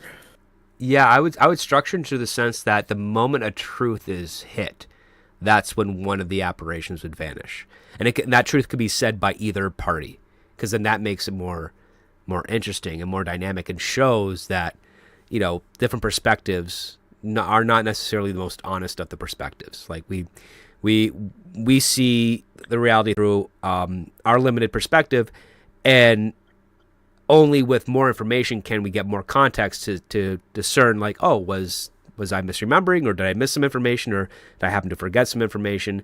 Well, now I've got the gaps filled in, and then that shapes a different type of perspective on what you remember, and or their I would situation. and I would structure it visually so the last two apparitions to go are like 10-year-old her and 17-year-old her. Like where the you're two furthest, representing the last age where she was just needing her mother for safety and security, and just genuinely believed her mother was the safety and security of the world. And the 17-year-old one, which was the rock bottom for her, Mm-hmm. where she felt most abandoned and most in trauma and most in need. And you just structure that, like, I can see it visually. I think it would play well on camera. That's where this is the resolution we don't get. Yeah. We go kind of, again, this is super surface level regarding actually getting into the trauma and issues that are presented, which is it's not a good service to your characters, because you do a really good job writing them in the first act, setting them up. Don't be J.J. Abrams. If you set something up, provide a good plot resolution and pay it off. And you set it up really wonderfully. And you're a good writer, because this movie, even the script, even though and we both, I think, have problems with second and third act, it still flowed very well in terms of the writing. Yeah. On page. Like, you character could read voices it, are distinct too. Oh yeah, April is very different than Mora, who is very different than Jean. you've got, and that is something I think we've talked about when I've been on the show, which is you. I hate it when the characters all have the same voice. Yeah. It's a problem, and you've done like that is the heaviest lift right there. The rest of the stuff is kind of tuning, and it's the like you've got a good like if you get that good setup in the first act, I think we just retune. I would honestly completely drop Clint. Yeah, I don't I see know that much he's use with him. he doesn't he doesn't really see I would keep Leo because he's a good comedic beat that helps introduce the character early. You can even have him come back for that callback kind of joke where the younger versions are messing with her. Yeah, I thought that actually played decently. I was actually really worried yeah, that 15 would try to hook up with Leo, make herself look older and then try to pull off something because of that rebellious stage. Yeah. Yep. And this is so I think you just tighten it up with removing some of those superfluous items. Focus on having more depth in the resolution. You can even kind of still just tweak the second act a little bit and kind of keep it similar, but that third act, if you just tweak and kind of give a real cathartic resolution, this could be a pretty strong winner for again the female audience specifically. Yeah, I would say because again it'd be drifting a little bit away, further away from the source of the short story. But I think structurally speaking, the first act being 13, you get a bridge with 10. You then have your more complicated part of your second act with 15, but you keep that bit more hyper focused. Don't stretch it out unnecessarily. And then for your climax, that's when you can introduce the chaos of all the other apparitions, but you have to bring that to a head where Jean, who is the source of these apparitions through some supernatural means that we never find out about, but regardless, Jean now has to face all of them all at once the same way Maura does. And that gives you what would be interesting for me is if as a vehicle for like to address Jean's kind of indifference, what if, and this is, I mean, maybe it's overcomplicating things. What if, as like, you want to do with this, I'm going to write an essay about how you were, Mom. And Jean starts getting an apparition of her from her daughter's viewpoint visited upon her. That would be something. Yeah. And that might be the unlocking of Jean finally to go from, oh, this is a fun little thing that's happening to, I really don't like having to be introspective and see myself. Jean has to see herself at 28 and be like, hey, there's 28 Jean. Yeah. What was 28 Jean like? Yeah. I mean, I think that, I feel like, you also want to avoid adding too many complicated plot devices. Right. But because again, this is a function of how Jean is written, where I'm trying to like spitball in my head how to like crack that psychological nugget, like how to really, because Jean is so surface level. Even when she allegedly goes deeper, it's still super surface, and it just doesn't give you much to go on with that. I mean, April, on the other hand, actually, I think April is the most rounded in terms of actually having a character arc, as weird as it is to say. Like where she goes from kind of being just the friend, where she has actual moment of where she stands up for herself about not doing this again with 13-year-old you. Like, you were really bad and I don't want to be around it. When 15-year-old, I was like, no, I'm really not going near 15-year-old you. And then coming all the way full circle to the point where she reconnects with Maura and says, like, look, you know what? It was wrong for me to like leave you because you're you now, not you then, and you're my friend, etc., etc.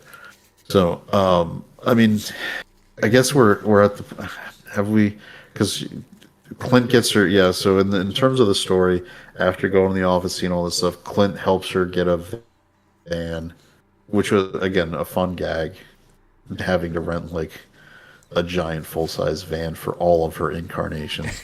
Yeah, and that, yeah, I and mean, then making the joke like we're Mormon. Yeah. Yeah, I mean, it was. I will say this: the levity that they do slip in here, that Kaitlin Fontana slips in here, it's appropriate. It's not overused. It's very also infrequent. It's not every other page or so. It's usually like one joke an act is what they have, and then it's the rest of it is very, very straightforward and serious. And I think that goes to its strength with the characters itself. But yeah, to your point, this has a big structure issue with the second and third act. Not the ideas presented, but just how it's arranged, and like it brings us to the point where, because you came up with this interesting idea, which I wish the Kaitlin came up with that, or maybe she did and just didn't want to stray too far away from this short story. But the idea that the daughter Maura would write an essay about her mother, and then that bringing out the other apparition, because then that shows a little bit more of the supernatural element can go in any direction as opposed to just from mother to daughter. But we do or get that some yeah, or in this case that maybe if you really wanted to even play on it, that this is something being I mean, I don't know, like that the father from beyond the grave is visiting upon his wife and daughter to help them. Like, I'm not here anymore to be the bridge. You have to finally connect and learn to be a real mother and be a daughter who can, trust her mother. And in order to do that, we need a mother who can be trusted, and we need, we need to break down these barriers and have real conversations. And no, that I think the easiest conceit would be that this is being orchestrated by the dad who passed away. If you were trying to come up with like a means to explain it, because I mean, I feel like it's there. It's already in the plot. It's already in the story, so to speak, and that he like, again, unreliable narrator of kind of slightly narcissistic mom who just maybe became jealous of the fact that the dad was still the rock for his daughter, so she just wrote him off. Which again, it could happen, right? Like she's a playwright, so we need something that completely shakes her out of her comfort zone. I don't like the idea of always working backwards from an ending, but the first act is super strong. Keep it. I agree. I would actually so the way I would try to work on fixing this is I would keep the first act as is. I would go to what I think is a strong ending, like coupled whatever variation of the ones we were talking about. Make sure that I would actually do the ending completely and then work backwards between the ending and act one into a structure that gets you from act one to the ending that you wrote that's strong. Because you've already got enough elements that you can sort of move the pieces to get them, I think, with just some tweaking once you have that strong ending. But you need that cathartic ending. And if you're adapting a short story is never going to be a full length movie because they're usually like what, 3-4 pages. Well, this short story was maybe 15, 20 pages. So even if it's like a longer short story, you're not going to really have a full movie to do from it. You have to take some creative license. Yeah, you have to take some liberties. I'm reminded, like, it makes me think like Lord of the Rings, universally acclaimed film adaptation. People love it. People who never read the books absolutely love it. People who read the books got some of them got a hair up their ass because Tom Bombadil's not in it, and this one's not in it. And it was like, Erwin never did this stuff. Like, you can't have 1,800 characters in a movie. You got to consolidate. You got to move it down. You don't like that Erwin was the one who faced off against the Nazgul going to Rivendell. I'm sorry. Like, having obtain other elves like show up it's complicating. Like, we're making and the movies were already long anyway. We're trying to make a coherent movie that people in the general, that is a 4-quadrant movie. Yeah. That you don't, if you're New Line and you put up the biggest budget your studios ever did in the history of its existence, you think you need this thing to hit. You want everybody to do it. So you make reasonable, adjustments to the source material to get it where the audiences can adjust to it. A good example of this one in Marvel, which is newer, is Winter Soldier, right? Mm-hmm. Very, very, very different than the Winter Soldier storyline in the comic books, but at the same time, it kept some of the most important elements, Bucky being a agent used by the Soviet Union. In this case, they adapted the Hydra, over the course of the time he was presumed dead post World War II. Mm-hmm. Captain America fighting to save his friend in spite of everyone else.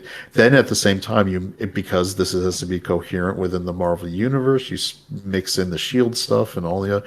It worked as a movie. I think it's probably one of the most well-written Marvel movies they've done, if not the best.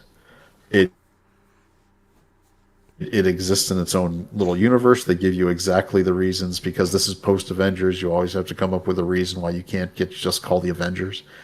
So you give them a reason to have to be off grid and not call anybody, which is really essential. Because that's right. The question starts being, why don't you just call the Avengers? Like, as you get further along, it's like, why didn't you call all your friends that you team up with? It was like, well, Thor's dealing with Loki in the Dark World right now. Yeah. So all that being said, right? What I'm trying to say is, when you're adapting something, you can't be afraid to understand the medium you work with. You are a screenwriter. You are writing for the screen. You are not writing a short story. You're not writing a novella. You're not writing a book series that's going to be 20 volumes long. You have 90 minutes to 2 hours, generally speaking, to effectively put something on screen that will speak to an audience, be memorable, roll the credits. That is your medium. Like, if you were doing a painting in oils, you're going to do it differently than if you're doing pastel or acrylic or any understand other stuff. Or acrylic. Yeah. Understand your medium, work to your medium from the source material you are adapting.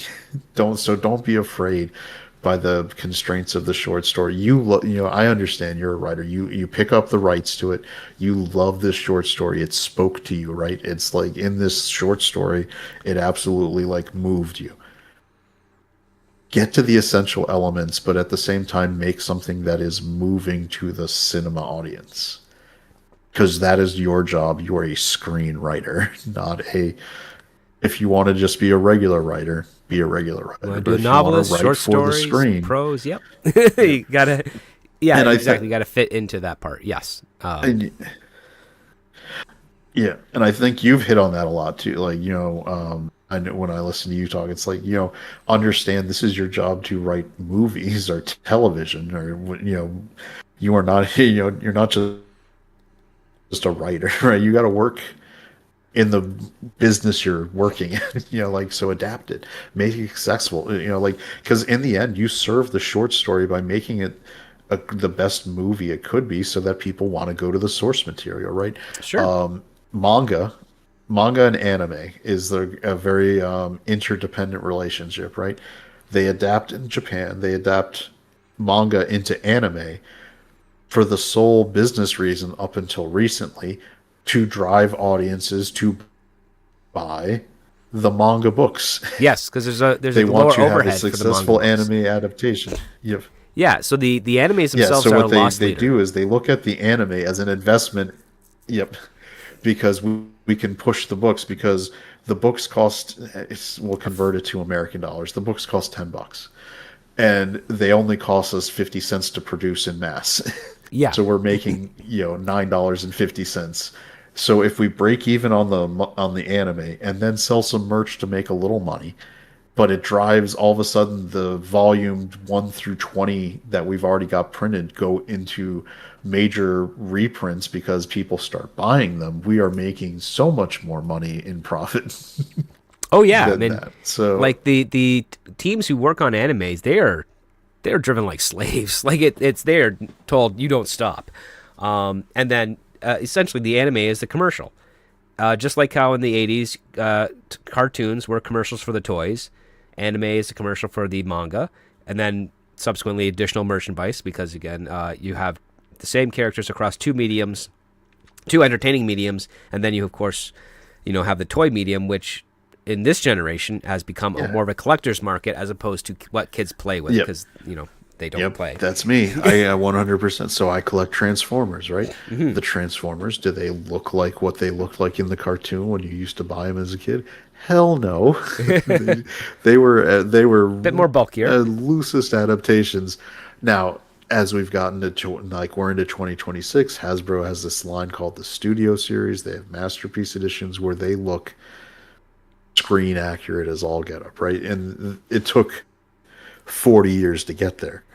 Right, because you had what's interesting is, oh, good. Well, you have the kids who grew up loving those things, got into engineering, and be like, I love the toys. It just wasn't like the cartoon show, so I want to figure out how to make the toy exactly as how it worked on the cartoon show.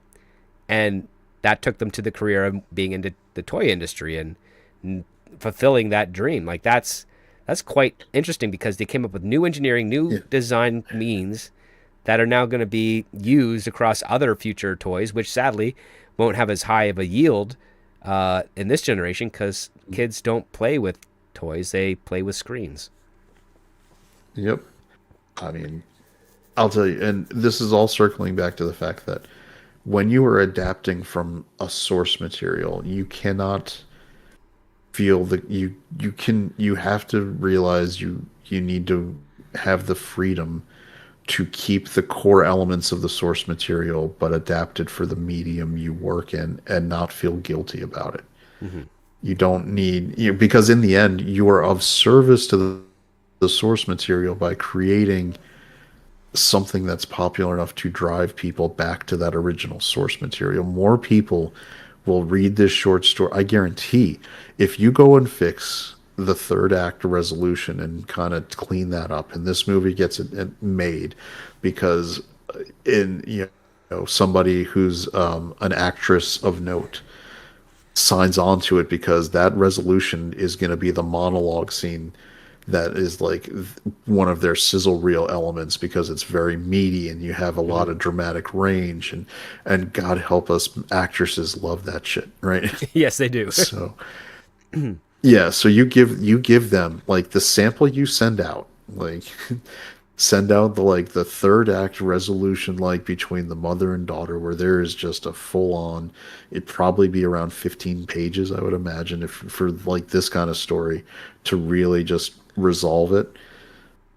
And if it needs to be, if you end up making this movie 10 minutes longer to have a real dramatic but cathartic resolution, do it. You're like, this movie was a really tight 93, 94 pages. When you retool it in in this little pass, my suggestion would be don't be afraid to make it 110 pages if it means the resolution and the final act and the third act is really well done and gives your mother actress and your daughter actress, Jean and Maura, a really great scene. Like that is the scene that will get actresses to sign for this movie. That's the scene you send out. Like read these 10 pages. This is the resolution of the movie. Wouldn't you love to do this on screen against like a really great actress?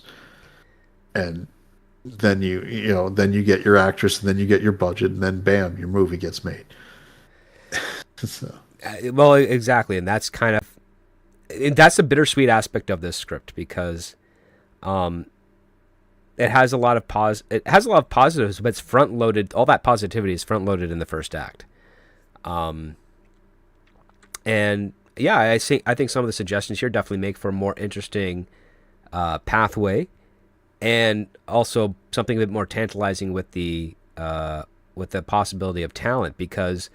The twist and the place where we cut off for the spoilers is that when Maura and her multiple versions, why they rent the car so that they can all drive to go to the release party for the book about her that her mother wrote. And as they get there, they see on stage April, and then they see another version of Mora known as Perfect Mora. And that has its own thing, which I would say, to your suggestion, you could kind of still use that element and make it work, like that big heavy conversation at the end. Make that work with the Perfect Mora character. But with regards to talks of the stuff after that, well, that's going to be a spoiler cutoff here. So I want to reach out to the live audience, because we have a wonderful $10 sticker of a dinosaur giving us a thumbs up, donated by Sagacious6. So thank you so much for that. It's greatly appreciated, but not required. But thank you once again. And then we put out a poll for our listening audience, live listening audience, like how would you vote the story based on our conversation? And we have 75% gave it a pass, 25% a green light. And over on the Patreon, we have 100% of the people participating there also gave this a pass. So I'm guessing it wasn't really to their tastes, I would say. But I think, what say you? What's you, Chad? Would you give this a green light or a pass in its current condition? So here's the fun thing, and this is where I'm going to 100% completely contradict what I've been saying most of the show. I would greenlight it. And the reason why is because this would be cheap as shit. And I feel like, as you know, just because you greenlight something with a script as it is, doesn't mean that's the script you shoot. So Right. I would greenlight it from the fact that I know as a producer I'm probably going to make money off this one, because I can scale it up or down one way or the other really quick. And if I greenlight it and I get into the fact that my production company is now producing this script, I could work with the script writer and say, here are my notes for how I want you to tighten this up or fix it. But we're gonna work on this. Just do your new shooting draft, make it pink pages, change the ending, and I'm gonna work on getting an actress, and we're gonna get notes. But I would 100% greenlight it, because, like you said earlier, if I wanted to, I could shoot this for like 80 grand, and I could flip it and still make money even in its current condition. I could make it cheap, put it on some shitty, fast, internet app Pluto channel, or Tubi or even or a regular something, old-fashioned cable channel, and I'd still make money. As a producer, this is where the business of Hollywood comes in. As a producer, I could make money with it as it is today. And there would be an audience that would be sufficient to put this on something at a cheap number, and I'd make money. Right. Now, am I going to be happy with that as my end goal? If I can if I work with the scriptwriter and say, make a couple passes with my notes, and then I think we can make this thing a $10 to $15 million production with a high end actress or two, and actually really make some money. I would take a shot to see if I could get the scriptwriter, and if she's being difficult and it's not going to work, I'd just be like, fuck it, I'm going to produce this thing for 80 to 100 grand and make money and be done. And so I feel like, as on the production, from the producer's standpoint, this script is sufficient for me to want to have it in my control, because once I option it, I am the one working on getting it made now, not the screenwriter. And I am the one who can start tweaking things with the screenwriter with my notes. If people who have followed some of the Blake Lively stuff that's come out, it is 100% normal for studios and producers to start sending notes over and say, change this, change that, change that. Mm-hmm. And the script that got optioned and the script that got greenlit is nowhere near. It could be 10 to 20 drafts away from what is actually shot. So I as someone who kind of understands a little bit about Hollywood business, would 100% option it just so I could start controlling it. Okay, so that's just me. No, but that's funny, because I'm actually in a very split aspect, because on the viability of the script as it is and where I could put it, I would give it a green light. But given the fact that there's a second and third act issues that need to be resolved, that earns it a pass because that's a significant portion of your story there. So yeah, so like because and I don't disagree with you. It's like yeah, I know exactly the target audience for this. I know where I could get it distributed.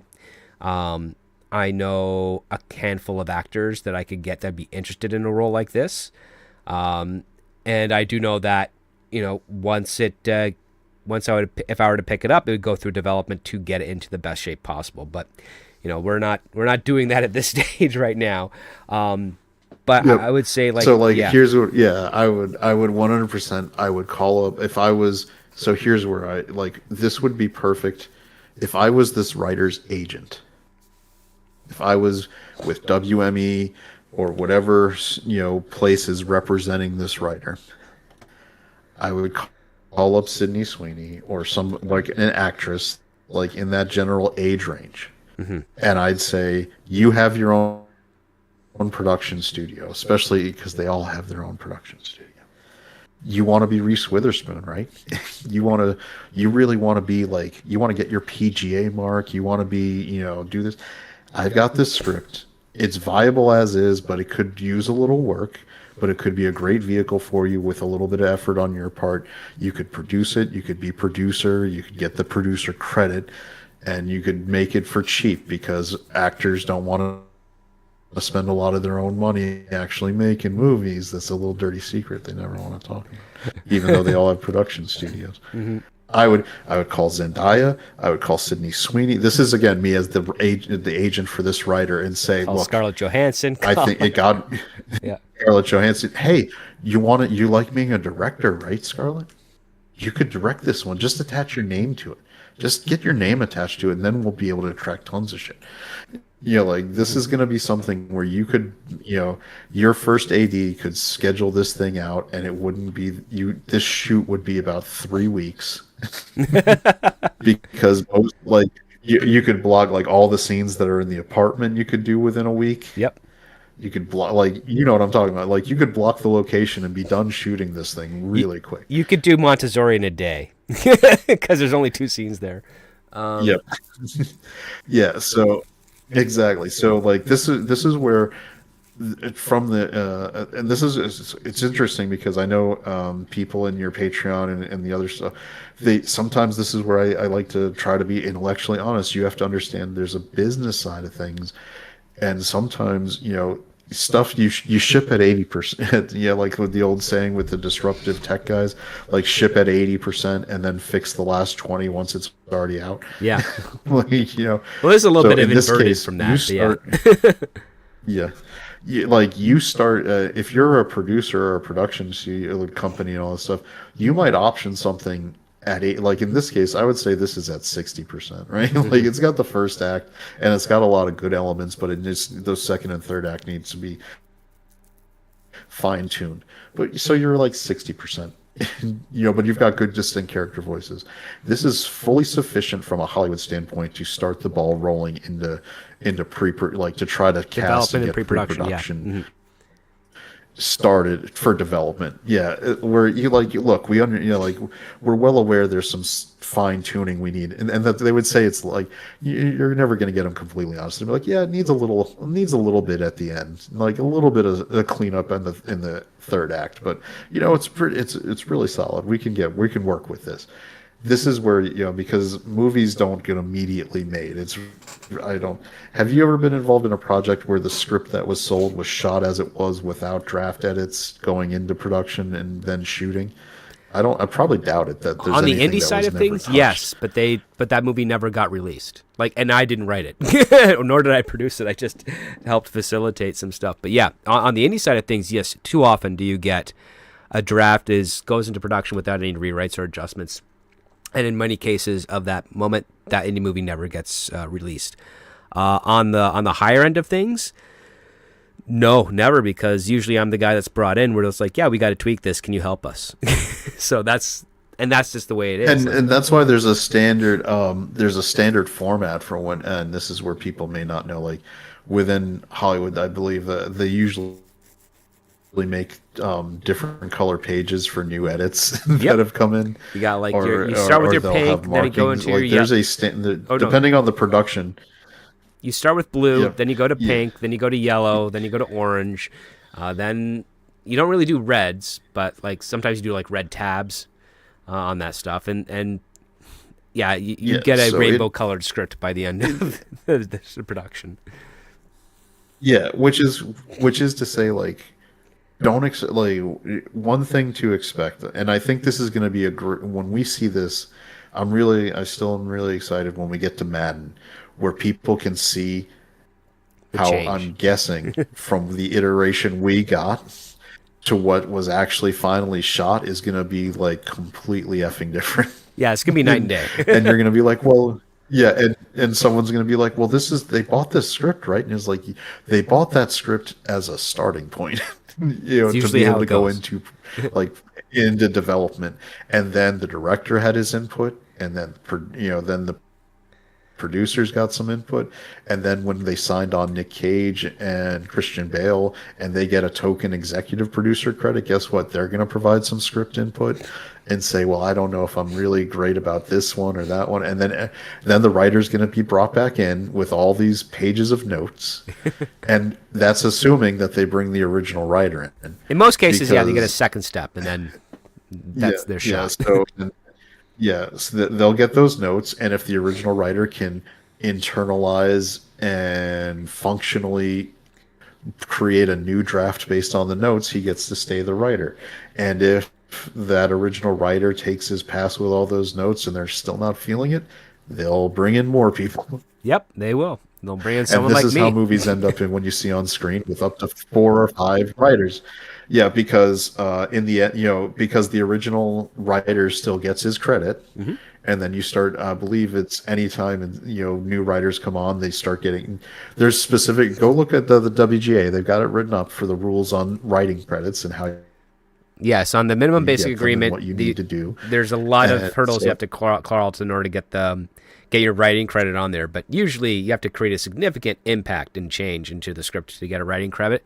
Writing credit, and then there's two variations. The ampersand is usually a writing partnership, and then the and is the additional person that came on after the first one. ex- yeah, so what I would like to get across to kind of the people listening or watching is that don't, and this is why again I'm super excited for it to be seen with Madden.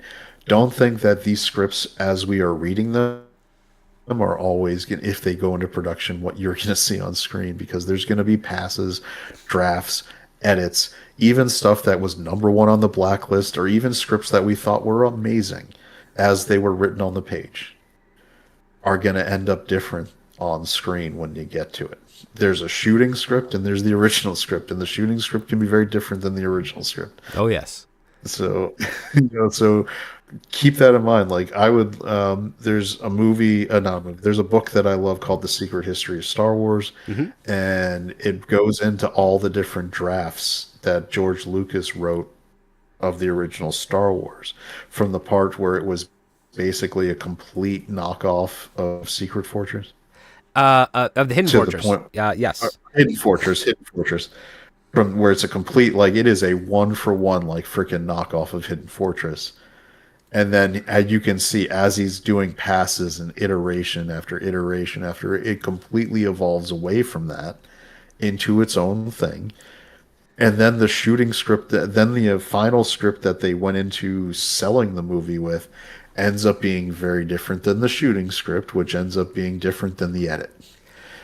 Yes, Because because Marshall Lucas and those editors Richard Chew performed and an effing them. miracle in the editing bay to clean up and make that movie super well paced and as awesome and coherent as it was. Because George Lucas, when he's not in check, can get a little meandering, likes to get a little unfocused. So edit, it's a great experience to, I think, see. And this is why I love this show. Like when we're talking about these scripts, and we're just talking about from the context of getting it greenlit and put into production. That doesn't necessarily mean it's anywhere near what you're going to see when it's released as an actual movie. Oh no, I mean, like to your point on the on Star Wars, I have the 1973 treatment that George Lucas did, and I don't think I have the in between draft, but I have his 1974 draft from May, the one he did in July. Like I've got maybe 9 drafts of Star Wars before you get to what Star Wars ends up being at the end, and they're very distinct, and it's just part of the evolutionary process of writing a story and getting your film made. So I mean that's why I think you and everybody else on the channel on the show are really excited for when Madden drops during Thanksgiving, because that this will be the most transparent way to see from beginning to end of a movie, like essentially in real time. Because when we started the show in 2024, we Madden was the first one. So people who've been following it have had 2 years to kind of think on this, and then if you're following the development in the trades, and there's only little bits of information coming out, which usually is a good sign. It means that people are very excited about the film, because when the more spoilers you get, the more doubts people have of whether this is going to be good. So they're trying to either gain interest or gain controversy, so people would go see it out of curiosity. Where in this case here, they're releasing very little and banking on the fact that it's Nick Cage as Madden. And what's funny is that the trailers I've seen do not mention the video game at all. It's just John Madden. No, I think this is going to move into more of a, traditional biopic, kind of just going over the man's life. Mm-hmm.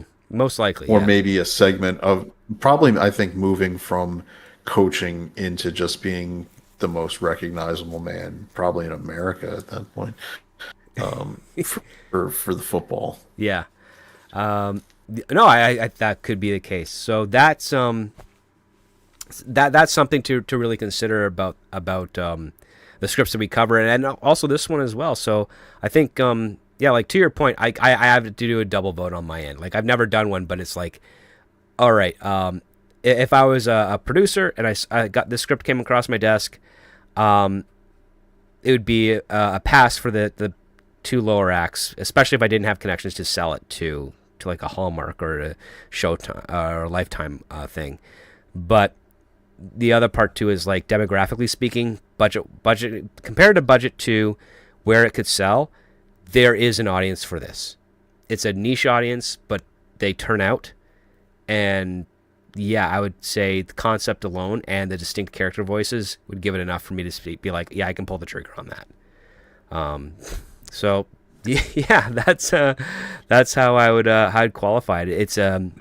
It's not like it's partially a reluctant green light, but also a reluctant pass on my end there. Like I'm stuck right in the middle, because either choice I make is technically not the wrong choice. One part marketing is a proper choice. One part in maintaining the standards of what you would need second and third act wise to be far more convincing to get your cast going. Because again, if I were to greenlight this as it were, I would have to. I don't think I could get the cast I would need based on the second and third act alone. I'd have to invest a few months in fixing the second and third act, and then I could get that cast, and then I could get the financing, and you just have one extra step to take. So that's where I am on that. Before we wrap it up for the evening, Chad, do you have any final thoughts on the script or anything at the moment to do? No, I think this was it's always interesting when you get a mix of a script like this where it's just not all bad or all good. I think there's a lot more to learn conversation, like from a technical and writing standpoint, from stuff where there's a lot of good and a lot of bad, because for me at least, I think this is the most valuable for your audience to kind of see, like you're most people are working in a world where they're not just completely bad or completely good. So start learning like to look for the weak points, refine, do iterations, do a draft to work on that, like give it to to readers to give genuine advice, not just like this was a great one. Don't give it to like your grandma is going to love everything you do. Give it to someone who's going to give you a fair critique and be able to tell you what's strong and what isn't. And if this writer, and I hope she is listening, like I think we both fans of a lot of the stuff in this script. Yes. I agree with you that the comedic elements came in very nicely, organically, and hit the for the audience that she wants it to hit for. And just take those strong elements from Act One, work on refining Act Three, and I think work backwards to interconnect from Act One to the refined Act Three, and you're going to have a much more sellable script if you haven't already optioned this. So for producers already not trying to go forward with doing that, you work on that iteration, adjust and draft from there, and then my advice would be, once you tighten up those things, if you're not already like optioned somewhere, if this is still like a script that's for lack of a better word, a free agent, I would tighten it up and then start specifically targeting actresses in the zone of either the mother or the daughter characters, Jean or Maura, to try to get them to want to be attached to optioning it themselves. I mean, I could, like, Reese Witherspoon is well known for running production company and optioning things. She's in the age to play the mom. I mean, it's weird to say that. Yeah, but and she is. She's got a daughter that's a spitting image of her too, so you could have some fun with that. It could, like, if she wanted a vehicle, because I know her daughter is now moving into acting. That could be a selling point, right? You tighten it up so that you give them a really, like, say, you're selling to somebody like Reese Witherspoon. Look at this third act. This is what it leads to. You and your daughter on screen, both being able to play off of each other, having this kind of emotional, like, back and forth. This is, and this is the heat of mother-daughter confrontations. Yeah, that's. I mean, it's funny to say, but that's how it's like. Agents say that kind of stuff, like, to try to sell you. Sometimes they do. Thing. They'll say this is your your watershed moment. This is the Woodward and Bernstein follow the money scene. Or that heat conversation, or the Godfather, Day of the Daughter wedding type of stuff. Like, those parallels work really well if you can find a way to do that homage, distinct to your movie. Yeah, and I really hope that'll. I know we're well into the second season now, and of the show. I'm hoping that it's finding not just an audience in regular YouTube channels, but I really hope the writers of these scripts are finding the show, because we are not just tearing down bad things, and, like, this isn't like a we're going to destroy you kind of cast. This is hopefully, if you are taking the right approach, we are offering, at least I hope to offer, and I know Script does, constructive criticism of what works and doesn't work within the script, so that you can sell it. I want this writer. I may not agree with her on anything in real life in terms of politics. I want her to sell the script and end up having her movie made. Mm-hmm. How can we help her do that? If she listens to the show and listens to what we thought worked and what she didn't, she can hopefully take away some good stuff, because maybe we're not the normal people who are reading her material, and she can get some takeaways that help her refine it, get it made. I would like every single movie that's ever been reviewed on this channel to eventually be in a form that gets made, not just because it would be awesome that we get to see, do more of those Madden type follow-up episodes, but to genuinely think that we're providing something that can be helpful to writers. I don't want writers to ever be discouraged from being writers, but being a writer is work. It means that you don't just do one pass and get done. Like, refine your craft, work on getting better. Listen to the advice Script is given in the episodes I'm not on, and along with his co-hosts there, or the advice that we're giving here, because this is a great example of a not bad, not great script. It's not all bad, it's not all great, but there's elements of both. And yes, listen to what we said. I hope this broadcast finds this writer's ear, so she can listen and genuinely hopefully take note of the things that, as an maybe not a normal reader of her work, she can get some positive elements from it. Well, that is usually the goal of this show is we judge it based on the merits of the script. We've only had one writer on, or not one writer on, but we've only had one script by one writer who I have publicly said should not really be writing. And that's Carol Andreas.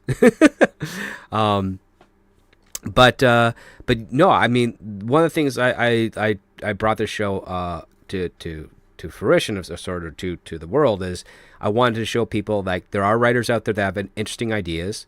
Some of the execution is good. Some of the execution is absolutely fantastic. Everything else is in between.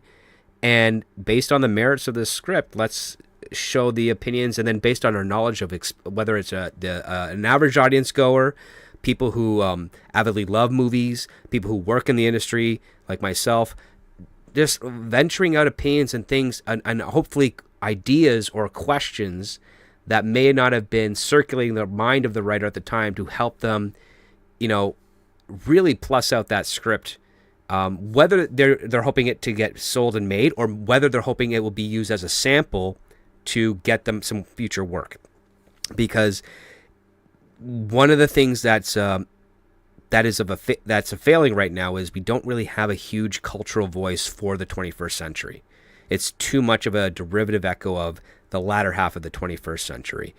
And the more options we can do, the more ideas or difference of ideas that can be presented for some of the stories that are out there, the more we're ideally, at least I hope we are, more we're kind of creating that inspiration or bridging from point A to point B for that writer or for any other writers out there in general to look at the stories they're telling in a different perspective to try and see, and allow their talent to come to the surface to make that script or that story or whatever future project they're working on the best it could possibly be. And that's what I think, that's what I like doing about this show. The other part too is there's a couple of scripts we've read that have been by the same writer, and we've seen the level of quality, whether it's consistent or whether it goes up or whether it goes down, and it really just shows that there's no guarantees when it comes to creative elements or creative people in the industry, but the fact that they keep pushing forward and they're trying something new or trying to put something of value into the stories that they're writing goes a long way to show that creativity isn't dead in the entertainment industry. It's really just being suppressed, and it's being suppressed by business-minded people and some by tech-minded people. But just because it's being suppressed on the financials in that area doesn't mean it's being suppressed from being suppressed in general, which means all those creative people are still out there, and they're all just desperately trying to find a way to break out into the wider audience, so that not just for themselves, but really for the benefit of the people that could take something valuable from the story. And this particular script definitely has that target audience in mind. And there's hundreds and hundreds and hundreds of more out there with the same goals. So that's why I really like doing this show. And I do hope some of the writers get to listen to our conversations on that script. I hope they take the pauses out of it. And that's all I have to say on that. So it's a good talk so far. And I'm looking forward to all the next stuff that we do for this season as we continue on. So yeah, with that being said, little Chad, please share with our listeners where they can find you on the wonderful interwebs here. Yeah, I co-host a show on Friday nights, 9 p.m. Eastern Time, on YouTube generally. Also available on other streaming platforms called the Ascendant Art Podcast.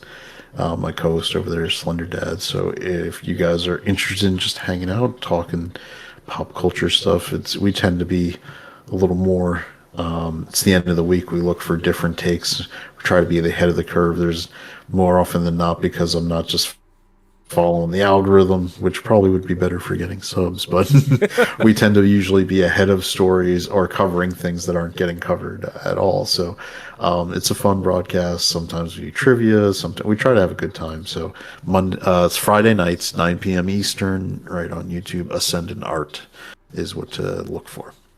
All right. And with that, I want to say thank you so much to Darren M. and Lord Toth for moderating the live show today. It's greatly appreciated. Again, another thanks to Sagacious6 for that $10 sticker donation. Thank you so much for that.